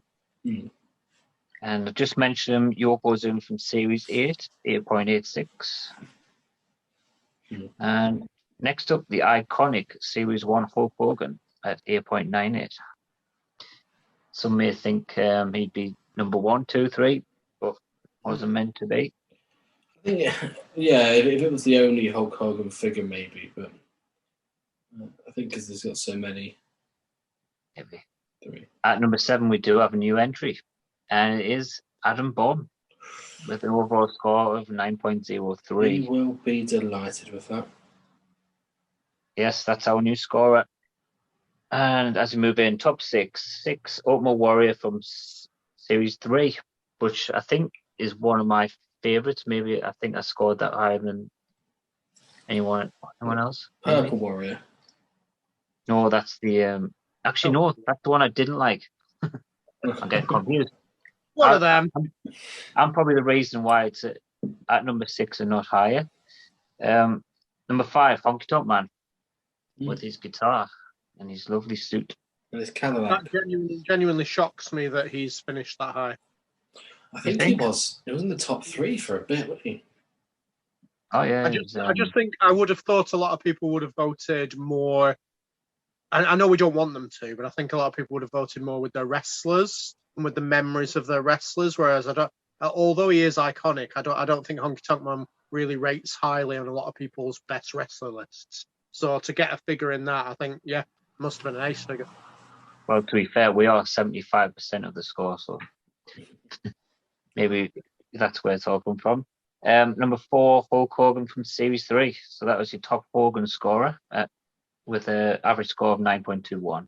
Hulkaplex Hogan. I think that's always been a personal favourite of mine with the rubber arm. Yeah. And number 3, I've just talked about it, even though it was the wrong one. Ultimate Warrior Series 2. So that's the all-white one. Good impress. One of my favourites, certainly. So, yes, just ahead of that by 0.01 is the Big Boss Man from Series 3. A lot of that thanks to Jamie's high score. I think it was a 9.9 from you, It was Jamie. up there. I just love that figure. Great figure all round. Smashing. I think we did see a lot of detail. And number 1 hasn't been moved since Series 7. It's Shawn Michaels, and he's way ahead. It's 9.57 overall. What a figure. And yeah, that concludes it. Shawn Michaels is your number 1. Figure. I think the HBK Series 7 deserved winner. One of my favourites as a kid and my favourites to look at now. Yep, it's got everything. He's a sexy boy. It's all over. Leave the memories alone. Yeah, it's been fun reviewing the Hasbro series. I think I look back at Series 1 and how say degressed, should we say, during some things, but I think Series 7 it really peaked for me. Yeah, they did well at Series 7, and as shown by the number 1 pick. And to be honest, it's probably been my most favourite retro review that we've done as well, because to be honest, we weren't getting much interaction with the retro series or then the Legend series and other groups, and Legion of Hasbro's really come through for us, especially it's built and built. We've gotten loads more comments and ratings, and can't thank them enough. Everyone's been tremendous, and the support of the admins and the lads that came on our podcast a few weeks ago as well. So thanks to all of them. Appreciate it. Yeah, cheers. Even if they don't read the entire thing and miss my lovely quips in there, I still appreciate the comments. Yeah, I'll actually give you your props as well. You've come up with some good creative banter for each post as well, and I always have a little chuckle reading them. So thanks for doing that and doing well. Sticking to the schedule as well. I often forget. I only remember when I'm having my dinner. It's like a little prompt now. I'll be like halfway through a Joe Frazier and be like, "Oh, retro review," and then I'll quickly just type up something on the spot and send out then. So often the days that I miss it are even when I've eaten out, not in that way, day buggers, but when I've eaten in a restaurant or something, that's when I would have missed it. So as much as on schedule as possible. You've done well, bless you. It's been fun. I've enjoyed it. Yeah, Breakdown is up next. Try to break down yourself, Johnny, in tears. The Royal Rumble 2022 has just happened, and that seems to be the one date in the calendar that I always look forward to, regardless of if I'm watching wrestling at that time or not. Some people hated it. Some people didn't mind it. Let's see what our views are on the actual show itself. So, Adam, I know you stayed up and watched it because you watched it while speaking to me during it. How did you feel Sunday morning? I had to get up an hour and a quarter after I went to sleep to go to a car boot sale and then look at a house. So it was great on Sunday morning. But I'm glad I stayed up. I'm always glad I stay up for the Rumble. You know, even when it's a terrible one, which I'm not saying whether this one is or not yet. But it's always worth staying up for. 30 people, one by one, getting chucked over the top rope. What more can you ask for? Good decisions. Johnny, yourself, you watched it Sunday, didn't you? You had the responsibility of not staying up watching it late, which makes sense. Yeah, so when there's a big pay-per-view like this, I still don't want to really stay up for it because I wouldn't enjoy it, or I'll probably fall asleep at some point. So what I usually do is I do a lot of my work and stuff that I need to do in the morning, maybe go to the gym, and then stick it on when I'm ready around lunchtime or something like that. Maybe have a pizza as a treat and sweets and drinks and shit like that. But so I did that, and as you say, it is one of the most anticipated events of the whole year, and I was really looking forward to it. But yeah, I've gone downhill. Get to the bat. Just like what the bishop said to the vicar, we'll get to the bat. What are you doing? I was scratching my foot then. I had to hold on to the wall. I was off balance. So one thing I wanted to point out was the build-up for this. So we've discussed it before with an AEW pay-per-view. I think it was with the announcement of Christian, that fans seemed to take an idea and run away with it. So all that WWE did was announce that Mickie James was participating in the Rumble. And everyone was going about, Forbidden Door. Oh, they're opening the Forbidden Door. Honestly, nothing bored me more than that. And then when certain things happen, which we'll come to in this, it just seems to disappoint people that have hyped it up themselves for no fault of the company. So, Let's start with the first match, shall we, Jamie? Yeah, as I said, we'll come to one in a bit. People won't have a clue what you're on about. So Seth freaking Rollins faced Roman Reigns for the Universal Championship with the Usos, Jay and Jimmy being banned from ringside as the stipulation. A lot of history into this match. Seth Rollins, I want to say this now, has probably been Performer of the Year so far, for January anyway. His promos and in-ring work as well, I think it's been really good work. Johnny, you're sniggering down there. What are you saying? No, I mean, I probably can't argue that. I'm just saying the performer of the year so far. I mean, we've only just left January, but yeah, fair enough. Performer of the month, let's say. There we go. Get a little trophy for him. Stipulations wise, the Usos not being ringside, a bit pointless to me on the whole. But Adam, what was your view on this match? It was a good solid match. Good solid encounter. As far as the Usos, I'll probably forget to say it later, so I'll say it now. I was quite disappointed with the Usos that obviously they weren't allowed to come in this match, but then they weren't in the Rumble. I think Jey Uso especially has worked his absolute socks off for a year. And I thought a Rumble appearance for him would be nice. So I'm a bit gutted for the Usos for that one. I think it would make sense, wouldn't it? You got to think like how many heel champions that have cronies like that have like a stipulation where if the person wins, think of like I say Batista from 05, but that sort of stipulations where you could incorporate that into the Rumble. If Jey wins, what will you do, and so on. So yeah, that's what you mean. It does make sense why they went there. But I particularly enjoy the Seth Rollins character at the moment. I think he's perfected his laugh completely. I get lost in the laugh that he does, which is really good. Roman Reigns obviously was the performer of last year by a mile. And I thought it was a nice, solid encounter. A lot of people seem to have really taken a hatred against the finish. I didn't mind it. I thought it was okay. I'm not sure it was perfect, but it did the job for what it needed to do at the time. And thus ends Roman's million-day unbeaten pay-per-view record. Sorry, premium live event record.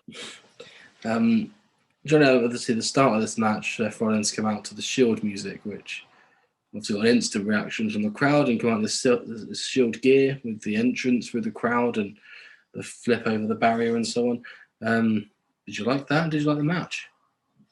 Yeah, I mean, if he just done what he normally done with the Shield and didn't have that laugh, like Adam says, or didn't act cocky, it wouldn't have worked. But since he did that in his new persona, just dressed like that and had this sort of same entrance-ish, it really worked. And it was a good sort of like Mickey take of the Shield.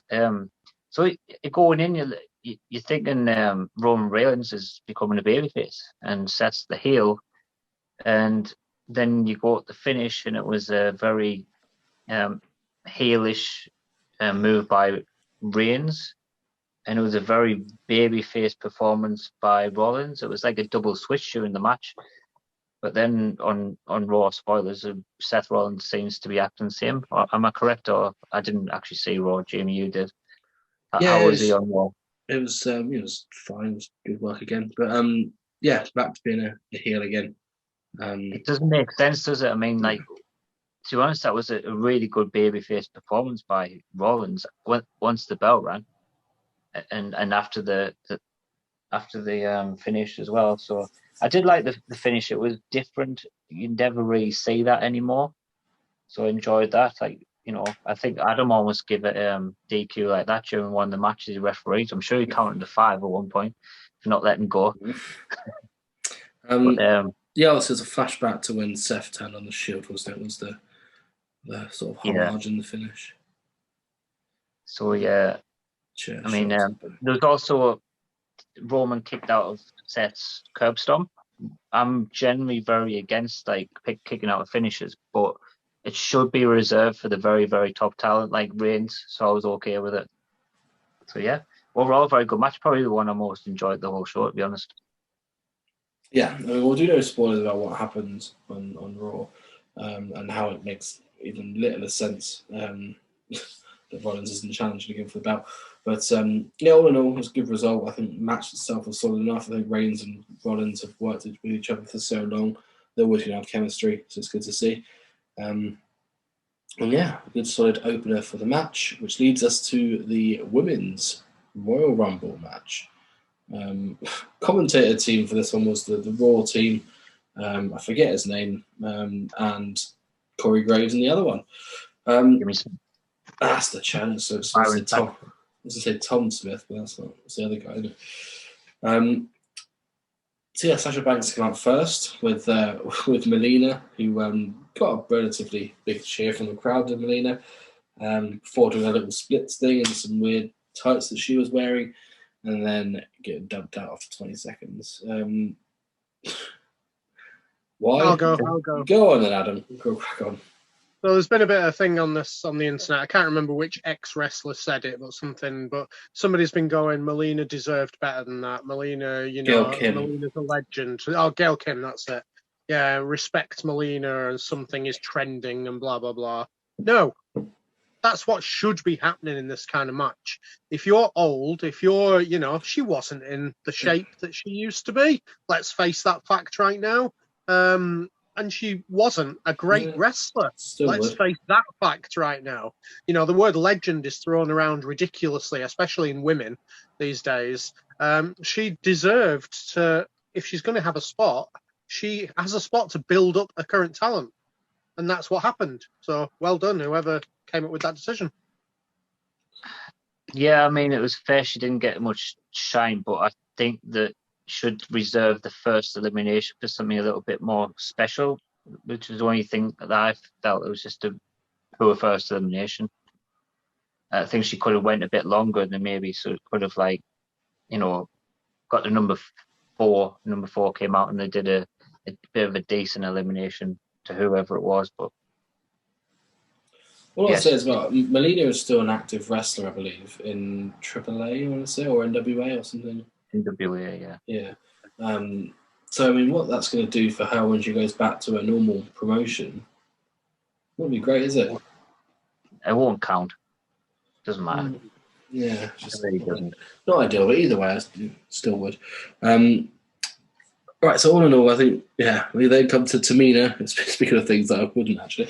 Tamina then come out next, who she was always reserved for sort of in the Rumble for the bigger person spot, should we say, when they come out and dominate and so on. Number 3 is not a great position for that. I don't think. It's just very weird booking side of things. She's never going to do much in these, and no one's ever going to be excited to see Tamina, are they? Saying that, she did okay in this Rumble. Yeah, she did. She did her job and lasted a bit. Yeah, exactly. I think 16 minutes she lasted, which is probably about 10 times more than what she normally does. She's not a perfect, she's not a perfect wrestler. I don't want to watch a Tamina match, but in this kind of event, she is a good fit. Yeah. Mm-hmm. She's a good fit for someone who's going to come in 11th, should we say. Not 3rd, for me. I don't think it matters when she comes in, just what she does when she's in it. So I don't think she did it well this time. It's sort of like, do you remember the Big Show when you'd have, like, say, Omos, for example, or Braun Strowman? When they wanted to show how strong he was, they would then bring out the Big Show and then have an encounter and so on. That's what Tamina's good for, is if you want to get someone who's dominating and then bring Tamina. Yeah, but they always do that with Nia Jax. Always. But she's gone. This has to be different. Yeah, apparently she's gone, and she rejected a spot in this as well. Kelly was come out next, who, she's not actually work done apparently, but Johnny, let's come to you. She looked very different. Oh, God, what has she done to herself? She was such a beautiful lady, and now she looks hideous.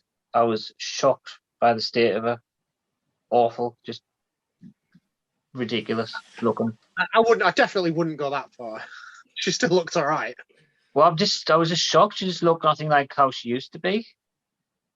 And I don't find that sort of look attractive, to be honest. So, yeah. Apparently, she hasn't had any work done, according to her, because someone called her out on it, and she said it's just age. There's no way that's age. Not a chance. And it's only, 7 years or something since she's been in WWE. It hasn't been that long. And even in the past couple of years when she's been in these Rumbles, she hasn't looked as bad as that. Just a shame what people do to themselves to think they're making themselves look better than they don't. Still tidy, to be fair. And then Aaliyah come out next, who has her own T-shirt, her own merch now of Aaliyah 317. A lovely tear open moment. Jerry Lawler probably fell out of his chair, I imagine, when that happened. But she had a good showing, I thought, in this match for someone relatively new and wasn't using NXT. Yeah, definitely. They seemed to start to go down the storyline with Aaliyah and Sonya Deville, and then completely took it off her and gave it to Naomi instead. I was a bit surprised at that, because Aaliyah was a kind of perfect fit for that when she got kicked off the Survivor Series team. I thought they were going to go somewhere with that, and then they didn't. But she had a very good showing in this Rumble. She definitely looks a million times more confident in the ring compared to when she was in NXT. As far as her striking game and stuff like that, it's terrible. There was a few spots in the Rumble where she went over and tried to join in with things, but didn't actually make any contact, and just got really unlucky that the camera was right on her when that happened. So like she was kicking thin air and stuff like that. So apart from that, she did all right, but she just got unlucky at the camera work. Okay, next. There was like a cluster next of just like raw, I wouldn't say top people, but people that are in the mix anyway. Yeah. Just list them. So you got Liv Morgan, Queen Zelina, Bianca Belair, and Dana Brooke come out next. Right. So, did Sasha Banks must have went out before this, so just before Bianca Belair got in. Yeah. I was shocked she did not go all the way, and I'm shocked she went out so quickly. Just come back from injury, hasn't she? So she got a couple of early eliminations so that she could look dominant, which explains the Melina thing. And then, it didn't last too long because just coming back. Oh, well. So said Dana Brooke came in, and exact opposite of Kelly. I know Dana Brooke's had a lot of work done, but she's looking a lot better now. So I said that too, Adam, didn't I? I said it looked like a completely different person. And like, do you know when they switched out Aunt Viv from the Fresh Prince of Bel-Air? You know what I mean? Sort of around Series 3 of Fresh Prince. They changed Aunt Viv. It was like that. It was like they got a completely different person. Still not. Yeah, completely agree. She looked absolutely amazing in this Rumble. I've not seen her for a while because I don't watch Raw that intricately. I mean, she was going through loads of issues, wasn't she? I think her boyfriend died and stuff, and then she started to completely change facial-wise. And, maybe she's kind of just got herself a bit more on track, maybe. Extreme. Also, regarding Brooke, she came out with Reggie, and I was thinking, I miss managers being in Royal Rumbles. It's so good to have around ringside. So, yeah, I enjoyed that. Reggie caught Carmella from last year. Yeah. Michelle McCall. No 24/7 items. Oh, yeah, of course. I'm glad that they didn't switch that title over, to be honest. Michelle McCall. Michelle McCall come out next. Who, once again, decent showing for Michelle McCall. I thought she had she always seems to do well. This is her second or a third Rumble that she's been in. Probably been all of them since, I reckon. I don't think she's missed one.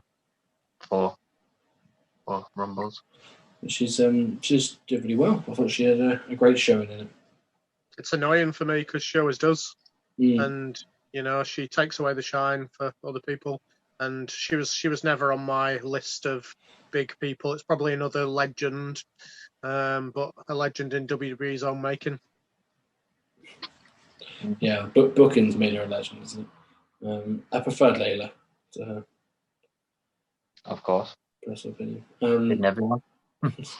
Sonya Deville then come out and just sat on commentary, and she got the stupid gimmick now where she wears a jacket. Oh, go Johnny. Yes, this is a siren alert. Woo, woo. Rules. There needs to be rules regarding this. The person must enter within the 90 seconds before the next person that comes in. Make that happen because this is rubbish. If it was the case, used to be a rule. Every single person should just say, "No, I'm not coming out. I'm not going to the ring yet. I'll just stand around and wait." Yeah. What's the point of the number one pick coming out and then saying, "I don't know, what's the point of going now? I'll just wait till number 30 comes in, then I'll go in." It definitely used to be a rule because somebody got in just before the next person was announced in quite an early Royal Rumble, and the commentators actually mentioned it. He's got in just before he's come out, so he's officially entered. But yeah, you're right. Somebody does it every year as well, which is really annoying. Billy Kay did it last year. Mm-hmm. Yeah, I did it a few years before as well. She's like, "I'm waiting for Peyton," and I just stood around and waited for Peyton Royce to come out. And Miz did it. Yeah. Should be disqualified if they don't get in the ring before the 90 seconds is up. And I'll stand by that as well. There you go. There we go. Natalia come out next. speaking of things that shouldn't be in WWE anymore, she'd come out and was there. I mean, truth be told, she didn't have a bad showing in there. I think she always does relatively well these sorts of matches. Very good showing. Yeah, she was in there till late. It's amazing how far a surname can take you. Adam, I'm sure you want to.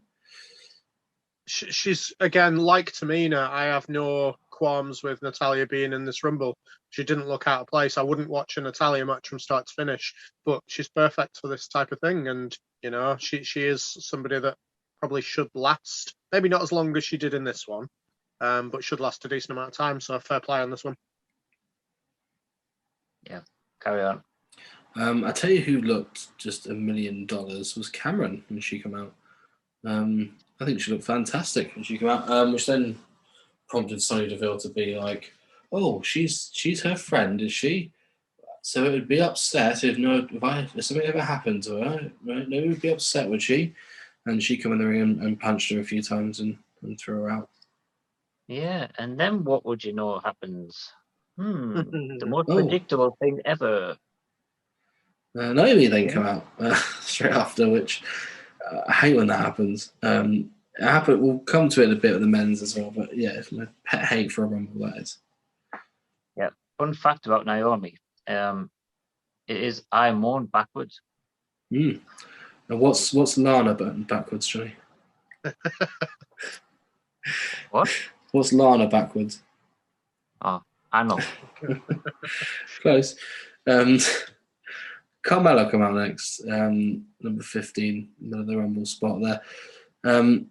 Also did the no, I'm not getting in the ring shtick. Yep, she did. She did get in the ring. It was Rhea Ripley, who once again I think had a very good show. And this is going to be her sort of match, should we say, going forward. I think for years to come, because she can come in, she can be dominant, but shouldn't have to throw people out whilst looking dominant, if that makes sense. She did not have a good enough showing. You said she had a good showing. She didn't really. Good, but not great. Exactly. Well, not even final good. 5, right? Yeah, which is final annoying. 5. That doesn't count for anything in certain competitions. No, she doesn't, which has annoyed me to no end. But always overshadowed by Charlotte Flair coming out next. Yeah. It's just sort of cleaned house, and once again, she's always going to do well on these sorts of things. We'll come to why she does so well in a second, but she sort of sparked off a load of older wrestlers then coming in after her, I'd say. But all in all, yeah, good showing for Charlotte once again. Yeah. And then possibly just the weirdest entry was right to censor Ivory, which I'm fine with Ivory coming out. It's just her coming out and saying, "You girls," just on repeat. It got a bit weird for me, if I'm honest. So it was just a very strange, creepy entrance. She's pushing on a bit, so it's probably just a case of her getting herself over on the mic rather than in the ring. And it made me chuckle for about 3 seconds, and then that was it. That's what she said. Yeah, and I think with Ivory, I prefer her in the purple. She wore the purple uniform, didn't she? Last year, I think. Yeah. So it was a bit different. Yeah. Something different, isn't it? An iconic for Ivory, I'd say, is the right to censor gear. Brie Bella then come in next, which I think the worst music is her pre-mode entrance. I never... Written on my notes, Brie Bella, amazing music. Brilliant. After one of the best. No, definitely not. It is the best theme music on the whole card. I was going to disagree with you as well, Jamie. The music's fine. Nothing wrong with that. Absolutely brilliant. It's the best entrance music any female has ever had in WWE. So, and I will not have a bad word spoken about it. And she had a great showing. I've got two bad words for you: Brie and Mode. Hated it. Brilliant. The whole Brie Mode sort of story's good as well, because it refers to her getting absolutely pissed up, and she goes into Brie Mode, which I'm fine with, because it was on Total Divas, wasn't it? Which always watch it. Always brings up my favourite memory of that. It was Rusev was on Instagram live, and Sheamus didn't know. So Rusev was like, "Oh, we're just about to watch some more Total Divas," and Sheamus in the background went, "Well, should no more of that fucking shite." Yeah, I think I was thinking that was funny. Which I thought was brilliant. Mickie James then come in, Impact Wrestling Champion Mickie James, which then sparked the Forbidden Door talk. She threw out Michelle McCall, which I thought was quite a nice little flashback to previous years. Got a nice Piggy James chance as well, didn't she? It did, which positive and negative, but she got good pop, and I quite liked her music for this as well. Do they use her Impact music rather than? Yeah, they did. Is it her own single or? Yeah, I think she sings it. Yeah. Isn't it Hardcore Country? Is that what it is? Yeah. Something like that. Yeah. Alicia Fox then coming next, which she got quite a loud pop. Go on then, Adam. She must have done something in the past to keep getting this kind of stuff. I mean, there was some rumours, let's just say, and those rumours must be true, because she keeps coming in and getting spots and stuff like this, and she is one of the worst women that's ever been in WWE, and one of the most obvious non-legends, and it just annoys me. All right, you can't leave it at that. What rumours? Yeah. Oh, wasn't there some rumours about her and one of the producers or something? Her doing a little favour, let's just say. All right. I've never heard that. She helped him move, or what did she do? Don't know. Don't want to tell me. It's a kid show, probably. Nikki Ash coming next. That was a complete accident. God, it was terrible. She used to drop this gimmick. I think go back to a crazy one for me. Johnny? Crap, isn't it? Absolute crap gimmick. I remember when we were I don't know if we reviewed it or not, but I was writing notes anyway. One of the pay-per-views, I think it was Money in the Bank actually. And I was like writing my notes. Nikki Ash is a total jobber. Like she's got jobber written all over it, and then she won the Money in the Bank and then cashed in for that. But yeah, that's where she is now. Again. Right, so that Money in the Bank last year was that July? Yeah, we definitely reviewed that, didn't we? Yeah, so this gimmick has gone on since July. Mental. Summer Rae come out next. Speaking of legends, Summer Rae come out. Who, she is alive. No opinion. Yes, Nikki Bella then come out, who used to be a personal favourite of mine. I think she was a thorn. My all-time favourite. But no, I saw your missus dress up as her for Halloween one year, didn't she? Yep, Halloween past.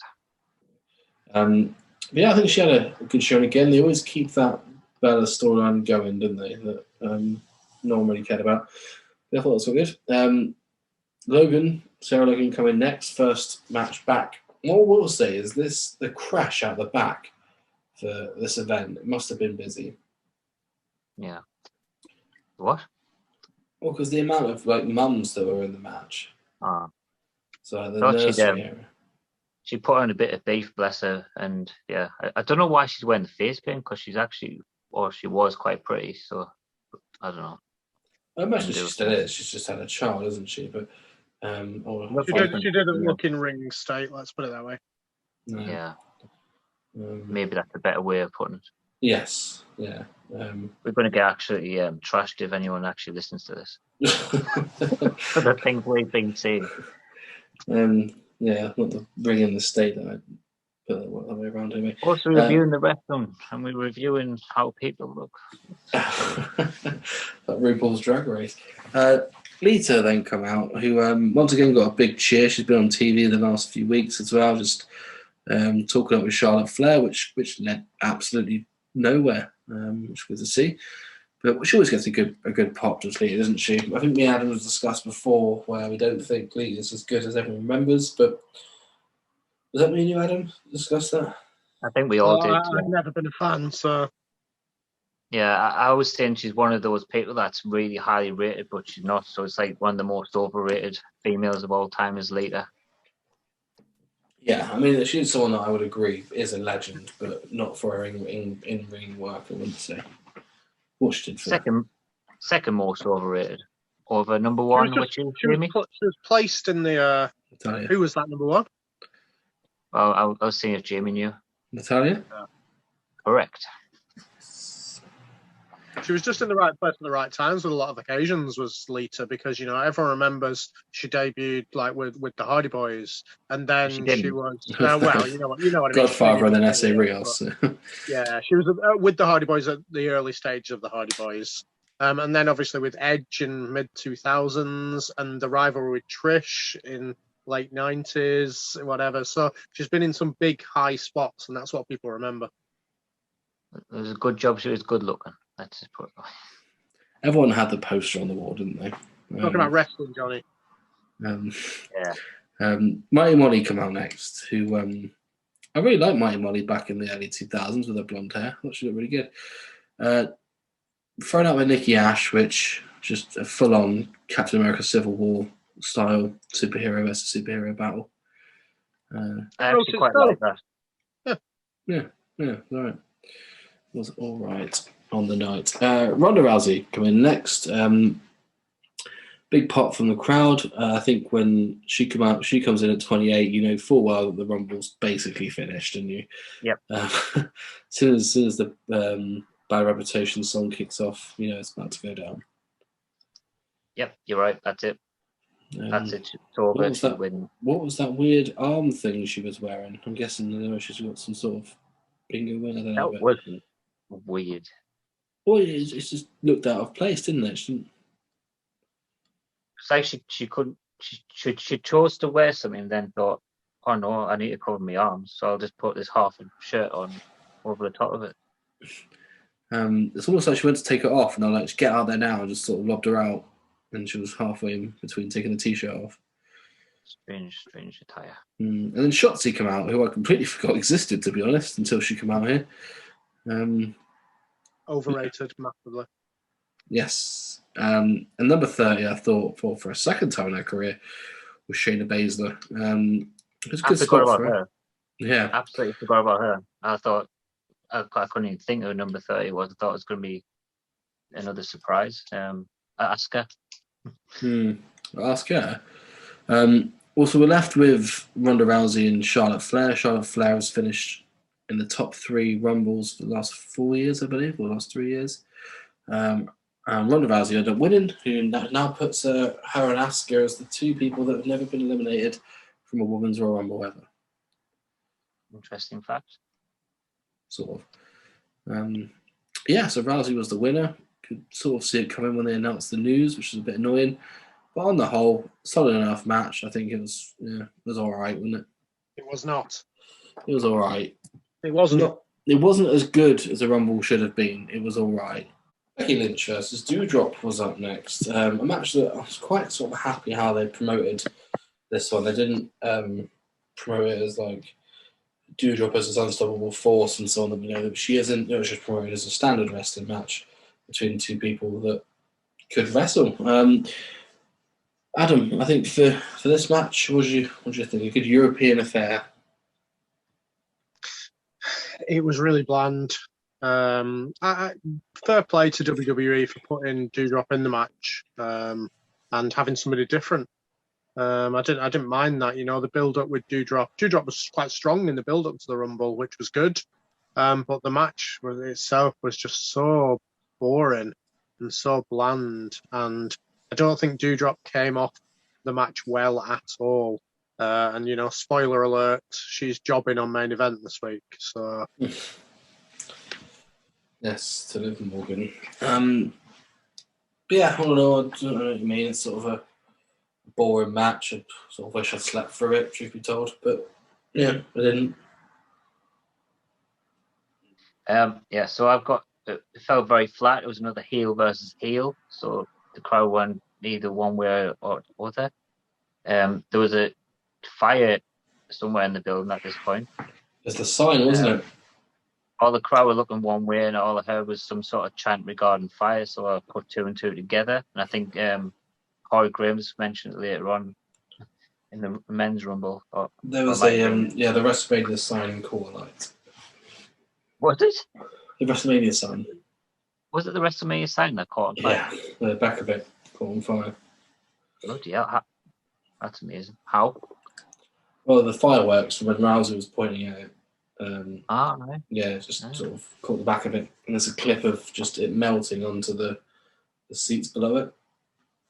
Jesus. Also, they had to evacuate that whole area because it was fire falling. But yeah. No wonder people weren't watching the match.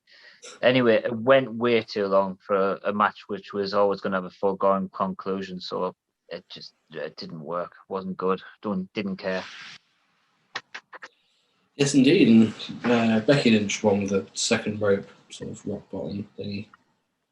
Which, yeah, cares. Now, one match they did really, really well in building up was the Bobby Lashley versus Brock Lesnar.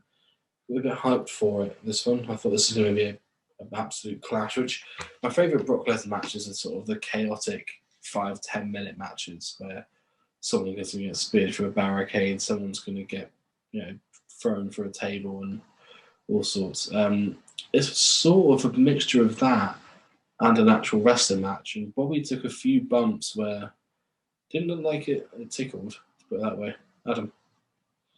He kept turning at the last minute when he was getting suplexed, and he just kept going awkwardly onto his shoulder every time. I didn't get why he was doing it because you could tell it genuinely hurt him, but he didn't learn from it. He just kept doing it over and over. I don't know if it's kind of almost a Ric Flair syndrome where he has to go sideways when he gets chucked off the top or something because of some injury or something like that. I don't know. But it looked awkward and weird. The match itself was bog standard and fine. A bit longer than your normal Brock Lesnar kind of squash type event match, which it needed to be. I still think Lesnar looked way, way, way too strong in this match. Yeah, those suplexes were brutal. I didn't understand where it was going wrong or who was to blame, but it must have been Lashley because he was turning weirdly. Scary, in fact, could have went even worse and did. Going back to the beginning of the match, the video package leading up to this was amazing. It was probably one of the best ones I've seen in a long time. It makes you think that this match could have been a main event at WrestleMania, to be honest, which is kind of what I was thinking they might have done. Let's just say the beginning of January when we didn't know who was champions and who was in the Rumble and stuff. I thought they may have had Bobby Lashley win the Rumble, have Brock win a title, which he did, and then have them face at WrestleMania because the story is really good. They came out at the same time around about, but they've never had a match. They should have saved that for WrestleMania. Yeah, and they're both MMA standouts, aren't they? And both former amateur wrestlers and so on. So. Yeah, so I didn't expect Bobby Lashley to win this at all, and he did, so that surprised me. One thing also, I like because it's very rare that you see it these days, of the title shot to the head finish. It was quite prominent in the Attitude Era in like the early 2000s as well. But I quite like the old title shot to the head out for a good while. Yeah. When I was a kid, I was thinking, oh, that doesn't really hurt. But now I've got like replica titles or I've held like proper titles and I'm thinking, jeez, that must really, really hurt badly. Lesnar took it the full force as well. Yeah, brutal. Yeah, I could see this outcome. I had Lashley on our predictions and stuff that we did.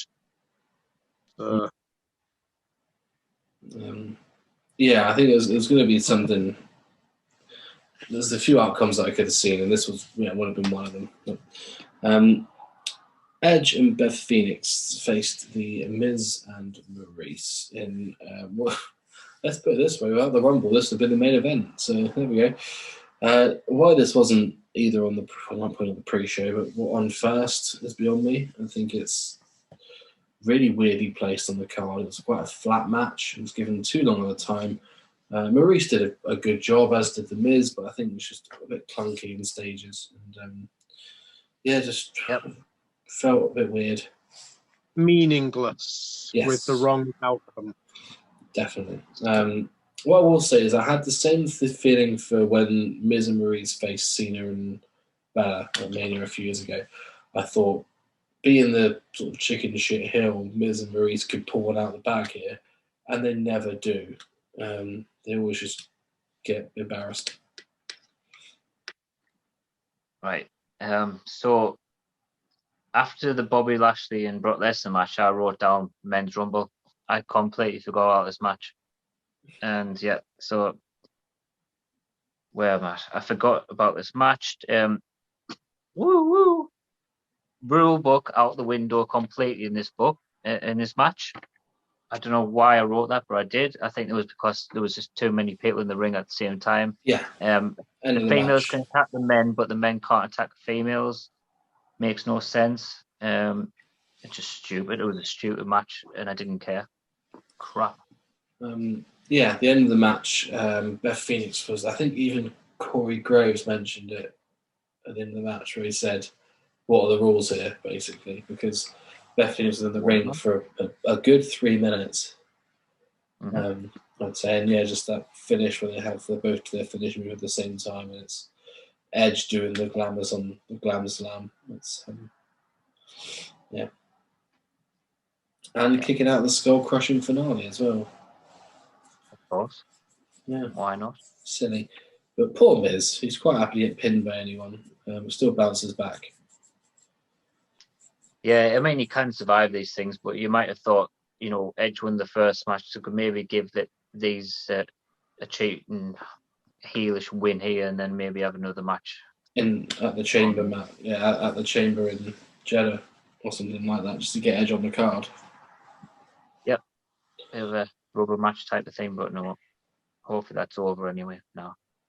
Yeah, coming for the 2-pack of the Edge and Beth to come out.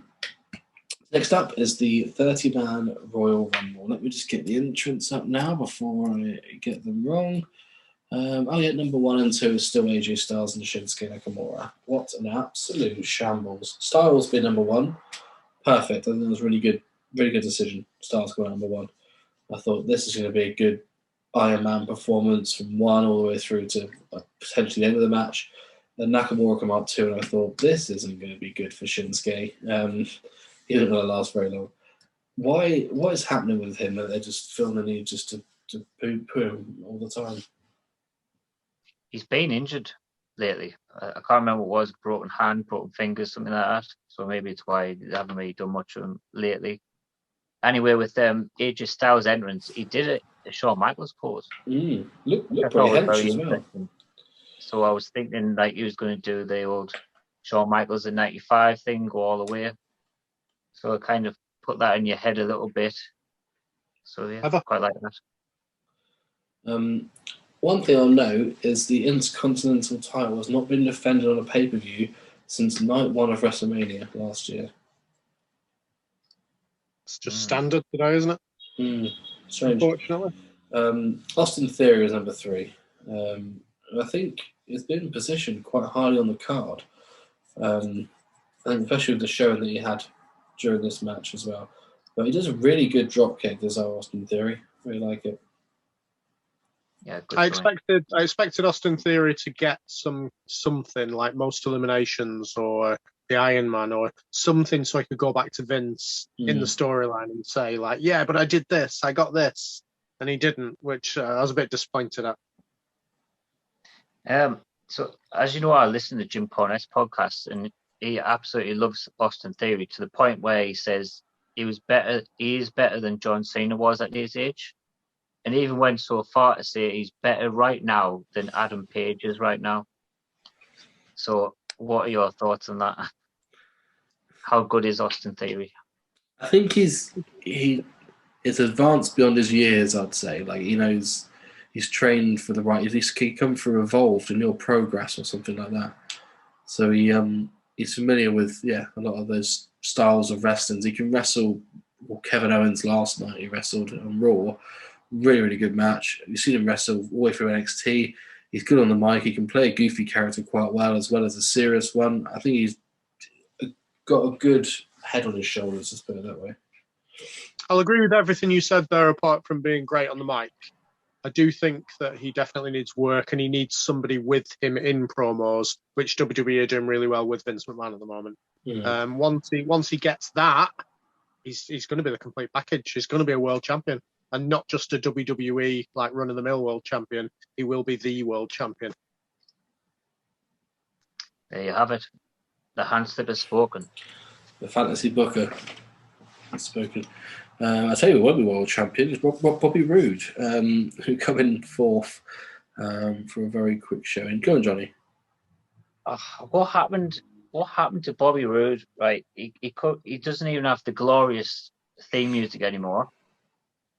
He looks $1,000,000, so he looks tremendous, and he's in ring is tremendous, and then he's just tread like a jobber. It's Let's so be bad. thankful he was in the Rumble, though. I know, but what was the point? He had a jobber's performance as well. He got knocked out pretty quickly. Yes, predicted him first out. Ridge Holland coming next to, once again, I think we're looking at people that could be big in a couple of years. He could go one or two ways, I think. Injured. He'll be injured again. Can't stay It off was, the it was a injury good Rumble performance from Ridger. Or Ridger. Montez Ford come out next, who Michael Cole and Pat McAfee were the commentators for this. I mentioned this in last year's one that we discussed. Michael Cole does this thing where he will mention tag team music will play, and before the person comes out, he will say, "Oh, it's this person." And clearly scripted in front of him is the entrance of how people are going to come out. And it just annoyed me that he just sort of went, "Oh, Montez Ford, here he comes," before you could see him on the screen or before he even come out. I think it did say his name. But then I thought there was a separate bit to the video where it actually said the names. But I thought that, but it's on the side of the ring. It said Montez Ford on the bottom of the ring. But Angelo Dawkins also said that, so it says Montez Ford, and it flashes and says Angelo Dawkins afterwards. So because I thought that, and then I watched it again, I was like, he's done it a few times on this, which is a bit annoying. Yeah, I was listening to one of Jim Ross's latest podcast. I think he was talking about either the 2002 Royal Rumble or something like that. And he says they give him the information about who's coming out when and stuff like that, but he doesn't look at it. He puts it away because he wants to be like sort of natural with how he reacts when people come out and things. Well, I'm guessing Michael Cole has it all in front of him. He just does it like a robot like he does. Yeah, and so I'll come back to Cole and McAfee later. Yeah, me too. Because they ground my gears throughout the whole show. But Montez was very good. I thought throughout the thing, just nice little quips that he did in between, and he's very athletic, which is very good. And I think he could potentially be one for the future as well. Damian Priest come out next, who was US champion. I don't think they actually mentioned it though, which was a bit weird. Yeah, that doesn't matter. Yeah, but it's nice to mention it, isn't it? When they go for accolades. He had the belt on. Didn't it? I thought everyone that was a champ came out with a belt at the Rumble. So that's another thing I was going to mention. I know Otis and Chad Gable did, but I didn't notice anyone else come out with the belt on. Well, Nakamura definitely did. Obviously had a big entrance, didn't he? As well. Oh, I quite like that then. You didn't really see that in previous years. Yeah, it was something I was going to mention when we got to Gable and Otis, that everyone seemed to have a belt. So that was good because, they come out without it a lot. Yeah, I should understand. But I thought it was quite good. So Priest come out and, once again, had a good showing. We'll get to how he got eliminated in a bit. Sami Zayn come out, which could only mean one thing as to who come out after him, which was the classic bang, bang, bang, bang, bang, jackass music. All right. Before we get there, was Nakamura accidentally eliminated? I can't even remember exactly what happened, but it looked like he went out in between, didn't he? It did look like it was an accident when he got eliminated. But I can't even think myself. He was thrown out by Styles. He was. Yeah. But never mind. Anyway, Johnny Knoxville / Jamie Lee Curtis enters next. I think he had a fun showing, but celebrity involvement, which is always as is. I think it would have been good if it was a surprise entrance, but also I see why they did it, because obviously they wanted the jackass money. But. Nah, he didn't need to be a surprise. Not like someone, I don't know. Anyway, I'm saying he's his attire was that a homage to Andy Kaufman, because he looked like Andy Kaufman dressed against Lawler. I mean, it wasn't the same color scheme, but it was kind of like the same with the all white with the pants on top and stuff. That was pretty cool if that's the case. He shouldn't have got a shine on Sami Zayn. I mean, he's not a wrestler. He shouldn't have beat him up at all, really. But at least his elimination, they did the right thing and having like wrestlers completely destroy him. So that was done right. Montez Ford with a great frog splash in him as well. Got some height on it. Angelo Dawkins then come out, which I think No, he didn't. I was going to say this. Angelo Dawkins did not come out. The Michael Cole moment of the pay-per-view. There's one every single time. Oh, yeah. You can tell it. What did he call him? Angelo Hawkins? Or something similar? Yeah. Hawkins, Angelo Hawkins, Michael Cole, 2022. Yeah, I think my favourite bit of that, we'll come to the Hawkins in a second, was Montez Ford, when the music played, stood on the side going, yes, because his friend had arrived, which I thought was quite good. You don't really see that much from tag partners when their music plays and they could get some help. But he looked quite relieved that Hawkins would come out. Sounds good. Good. Then Omos come out, who had that classic big guy spot of just after the initial sort of mid-carders make their 1 to 10 entrance. Omos then comes out and clears the ring a little bit. Look good. Not as much as I thought. No, I thought I hadn't done most eliminations, but surprisingly not. I thought he'd at least go to. I thought he was actually going to be the last eliminated, to be honest, and he had a poor showing for me. Yeah, they seem to have gone a bit cold on him. They seem to have kind of given up on the him and AJ feud very early on, whereas I thought that'd go on to Mania. But yes, I don't know whether something's happened, but they seem to have his shine. We've used that word quite a lot. His shine seems to have lessened. I think I'd quite like to see him have a mid-card title run, but just to see what he does. It wouldn't surprise me if they put the US title on him at some point, just to see sort of what he can do in that spot. But he's not overly gifted, is he? But he's good at what he does. Which is a big guy. It's massive. Ricochet coming next, which one thing that annoyed me about Michael Cole and Pat McAfee was just how unnatural Michael Cole is compared to how natural Pat McAfee is in a way. Where McAfee will just call things on the fly. Not great, but he still calls it. Whereas Michael Cole will just sound so overly scripted. Also, he called Ricochet doing a backflip off someone who we'll discuss in a bit, which wasn't a massive spot, but they alluded to it like it was the best commentary moment of the last 10 years. I think there's, just a bit weird, the pair of them. Interesting. Anyway, Ricochet got a really big slap from Omos. He did. That was impressive. It was painful. You could tell it happened. Gabe will come out next, who, we discussed it before, come out with the belt, had a nice little plan and told Damon Priest to go after Omos, which was not a good plan. And then, because he was the biggest, and Damon Priest being the US champion and was supposed to be quite a big, hard man, just got squashed and thrown over the ropes. Yeah. Might be where they're going next then. Almost a Priest. Storyline continuation with Gable, though. He got to show off his character in the Rumble, which I quite enjoyed. Yeah, always works well. Dominic come out next, who, once again, he had quite a poor showing. I expected a bit better from Dominic. I thought they could use him. I thought he was going to have an earlier entrant in it. Maybe I didn't think it, to be honest. Yeah, I'm sure Michael Cole had a moment here, and I can't remember what it was. Something about Corbin and Dominic Mysterio. He said something about the history of that happening, and it was like, oh, it happened at some WrestleMania in the past. Yeah, it was last year. You just said it. And Happy Corbin come out next, who it's just a terrible gimmick, I think. Baron Corbin is so good, actually. Really good, to the point where he should be doing a lot more by this point in his career. And he's not. He's stuck in some joke of a character.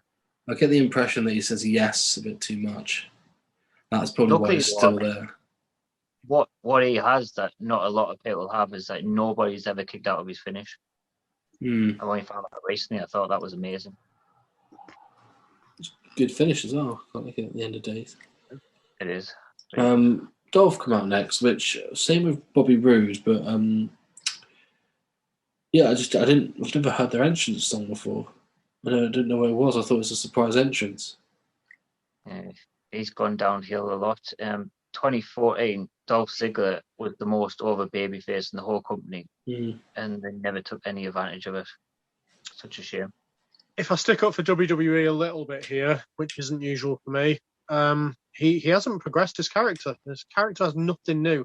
I can look at Dolph Ziggler back 6 years ago, and it's the same Dolph Ziggler as is in the ring right now. It's not WWE's fault if he has not progressed. Oh, I completely agree. His wrestling's amazing. Don't get me wrong, but as a character, nothing. If you're talking the last 6 years, yeah, if you're going to go back to 2016, fine, because they wasted him by that point. But 2014, 2015, he was so over. Everyone loved him. He was a underdog babyface. You know, he was the survivor in that Survivor Series match where they beat the Authority, and he got a massive sort of pop and shine in the match. And after that match, nothing happened. On Del Rio is one of the best moments in wrestling. I think his rivalry with The Miz when it was SmackDown Live 2016, I thought that was really good. Yeah, that was good as well. The only wrong thing they did there was that they had an Intercontinental Championship match at one of the like minor pay-per-view type things, and that should have been the main event. But instead, they put Bray Wyatt versus Randy Orton, which wasn't any sort of title or anything involved as a main event. If they put that as a main event, that Intercontinental Championship would have meant so much more. I think it was Backlash, wasn't it? I can't remember which one it was, but it was what they should have done. They fluffed Dolph Ziggler. Out next was Rick Boog. No, Sheamus was out next. Who he always does well in these. He always looks like great when he comes in, doesn't he? He does a job.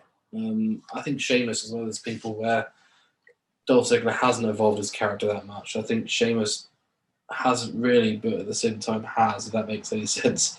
He hasn't really changed character that much, but at the same time he still feels fresh and new every time you see him. Yeah, I'd agree with that. Yeah. His partner got eliminated at the same time he entered, which it almost seemed that he got accidentally eliminated as well. But I don't Accidental Rumble, wasn't it? I wasn't sure. In next was Rick Boogs, which is Pat McAfee said, I don't know this was his theme song when he came out, which I thought was quite funny because I didn't know what his theme song was either. But he's a bit of a weird character, isn't he? Because I quite liked him as Eric Bugenhagen on NXT. He's not far away from that. He's not, but it's just the way he dresses now. It's just, and he looks like the dad from what's that TV show with the Irish guy and the American guy? Did you watch that? Rob Delaney. Looks like Rob Delaney, the actor. No, he does a bit, yeah. Looks like him. He's in great shape, actually, Eric Bugenhagen. Good showing at this Rumble. Yeah, good showing. Good spots, didn't he? Throughout I've Gable. always hated him when I've seen him on shows. I don't watch SmackDown, but I've always hated any sort of involvement he's had because he just comes out and plays an annoying guitar. But in this match, he looked really good. He had a good shine, and his elimination of Chad Gable was really impressive. Yeah, he tried it again just afterwards. It didn't look as smooth, but knackered by then. Out next was Madcap Moss. Let's just move on to because they threw AJ Styles out, which was Christ on a bike. It was just not. It was so flat, and just after that, it just sort of went a bit weird. Go on, Johnny. How dare you dismiss the name of Madcap Moss? What a run he's been having lately. He eliminated AJ Styles, as you said. What a massive elimination that was. At that point, I thought we were heading for Madcap Moss Mania. Really thought it was going to happen. It's one that at the time I was gutted about. I mean, I used some expletives when I messaged you, Jamie, about it. About like AJ Styles being kind of thrown out by a mid-carder and it meant nothing in my head. But the more I've thought about it since, the more I would have kind of moaned if it had been different, because AJ Styles was going to go out at that point anyway, and he's now given the rub to somebody who probably needed it. And like you say, Madcap Moss has been getting built up a little bit, and they obviously think highly of him because he could have been on every release list for the past about 5 years, and he hasn't been. So there's something about him that they like. So if you're going to run with him, do something like that.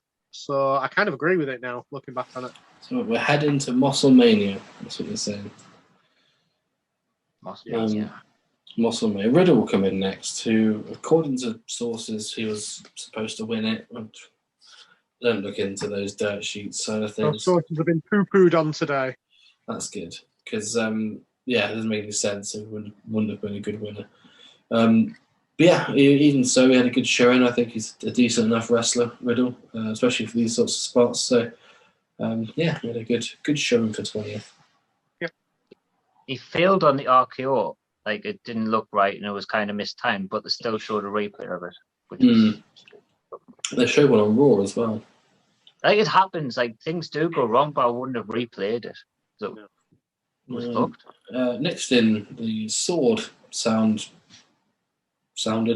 and Drew McIntyre came out to the dismay of Madcap Moss and Happy Corbin. He then just come in and threw them both out and then beat up a bit and had a bit of a time to shine on it. Yeah, damn it, Drew. You ruined Madcap Moss Mania. You bastard. At least it was the only surprise entrant that actually meant anything. Yeah, that's good enough. Has him and Kevin Owens got a rivalry that I didn't know about, or because they just started fighting for some reason? That was weird. That was weird, like on the entrance. No, But he was there. And then Rey Mysterio come in, number 23. He had, once again, I think he was just there just to help out a later entrance that we'll get to in a bit. But yeah, I think once again for a veteran of his, it's a good spot to be in. He can do some high spots, get the kids pumped for it. Much better than Kofi Kingston, who come in next.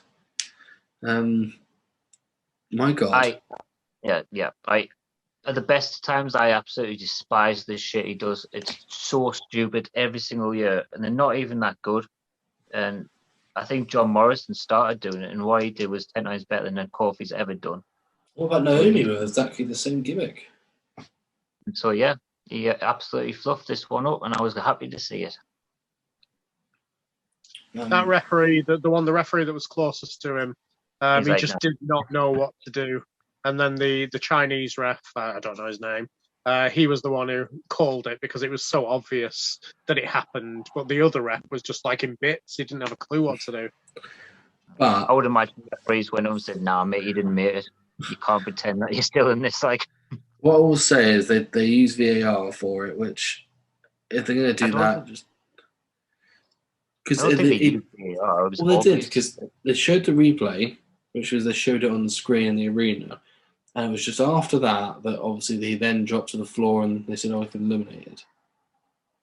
If he tried to continue with his spot and then replayed, I would have said that's VAR. But obviously, Kofi knew himself. I think he broke his ribs, if I'm honest. It must have been painful. But he'd done that the other year when he jumped onto the ring post. That was the most stupid one before this as well. Hopefully they just put a knife in that now and a fork in it, and just say that's... Hopefully. Otis come out next, who once again, nice little big man in there at this sort of time in the Rumble. Can throw a few people out, and yeah, he did with certain people. So yeah, I think he did well for this one, Otis. He's getting got Rey Mysterio out. Yeah, get him out of there. Big E was supposed to be part of the Kofi Kingston spot, apparently, but he came out next. Once again, I think he always does well, Big E, in these sort of matches, this sort of position. Big dude, former champion. I'm surprised he didn't have a better showing, if I'm honest, to make it a little bit further. He had a lower mid-card showing at best. Mm. I think he was very confused on what to do because Kofi had been thrown out or got out himself. And he didn't react well to it, and he looked clumsy and fumbly and then went out. So it was for a former world champion who's just been world champion. Terrible showing. Defo. Bad Bunny coming next too. I think he was quite a highlight of last year's Mania. It was ruined a little bit by they posted on Instagram before the Rumble to say that Bad Bunny was in the arena and was talking to Taker backstage, which that's a bit stupid. Yeah, I mean, I never think any of this, but I don't know why they do that. Well, WWE tweeted it, put on Instagram and stuff. It was a picture of Bad Bunny in his wrestling gear backstage. Well, I was going to say I didn't mind that surprise, but it wasn't a surprise, so now it's crap. No, exactly. And I get why, because he's got like a billion followers or something, so you're going to want to get some final people signing up to the network and so on. For the last 10 minutes of the Rumble. Well, no, obviously they're going to see that he's there and not know he's in the last 10 minutes of the Rumble. But people would. It was a strange following. Yeah. Next. Shayna Mack was next. Once again, Dirt Sheets reported that he was the producer of this Rumble. That has once been squashed because it didn't happen. It was supposed to what, sorry? Apparently he was the producer for the Rumble, was what the Dirt Sheets say. Come closer to your camera, Jamie. We can't hear you. So they said that he was a producer for the Rumble, Shayna Mack, but it was poo-pooed. Right. It was just another Dirt Sheet making up stuff, basically. He was involved in the process, wasn't he? No, apparently not at all. Not at all? Not at all. There was 3 producers for the match, and he wasn't one of them. That's the official line. Yeah. Let's carry on. Randy Orton come out next in his hometown. He got quite a big pop on there. Well, I'm shaking your head. Yeah, just another really, really poor showing. Just, what was the point? Went out quicker than he came in. He did what he's supposed to do in Rumbles. He RKO'd as many people as possible and did a good job. Nah, too quick. I think I would have preferred it if a heel threw him out, just to get a bit of heat on them. If Otis would have thrown him out, I think that would have been a better rub for Otis than Brock Lesnar just namelessly chucking him out. But Madcap lost eliminating AJ Styles was flat. Because they're not in a rivalry. But they're not in a rivalry, are they? Whereas Otis and Orton are. So if you want to get Otis over a bit more in the rivalry, that makes sense. And Brock come out last to, once again, no. It was a surprise in a way, but wasn't. Go on, Johnny. Rules moment. If they're going to do this, where someone who's in a title match loses the title and then is allowed, quote unquote, allowed to enter this match, they should make it a precedent. They should say before the show, all right, we've got these title matches. Whoever doesn't become the champion is eligible to be in the Rumble later. Because it's just stupid when they pick and choose when this can happen. They did it a couple of years ago with Roman Reigns, I think. Yeah, he came in 30th, didn't he? Yeah, and he's done it twice.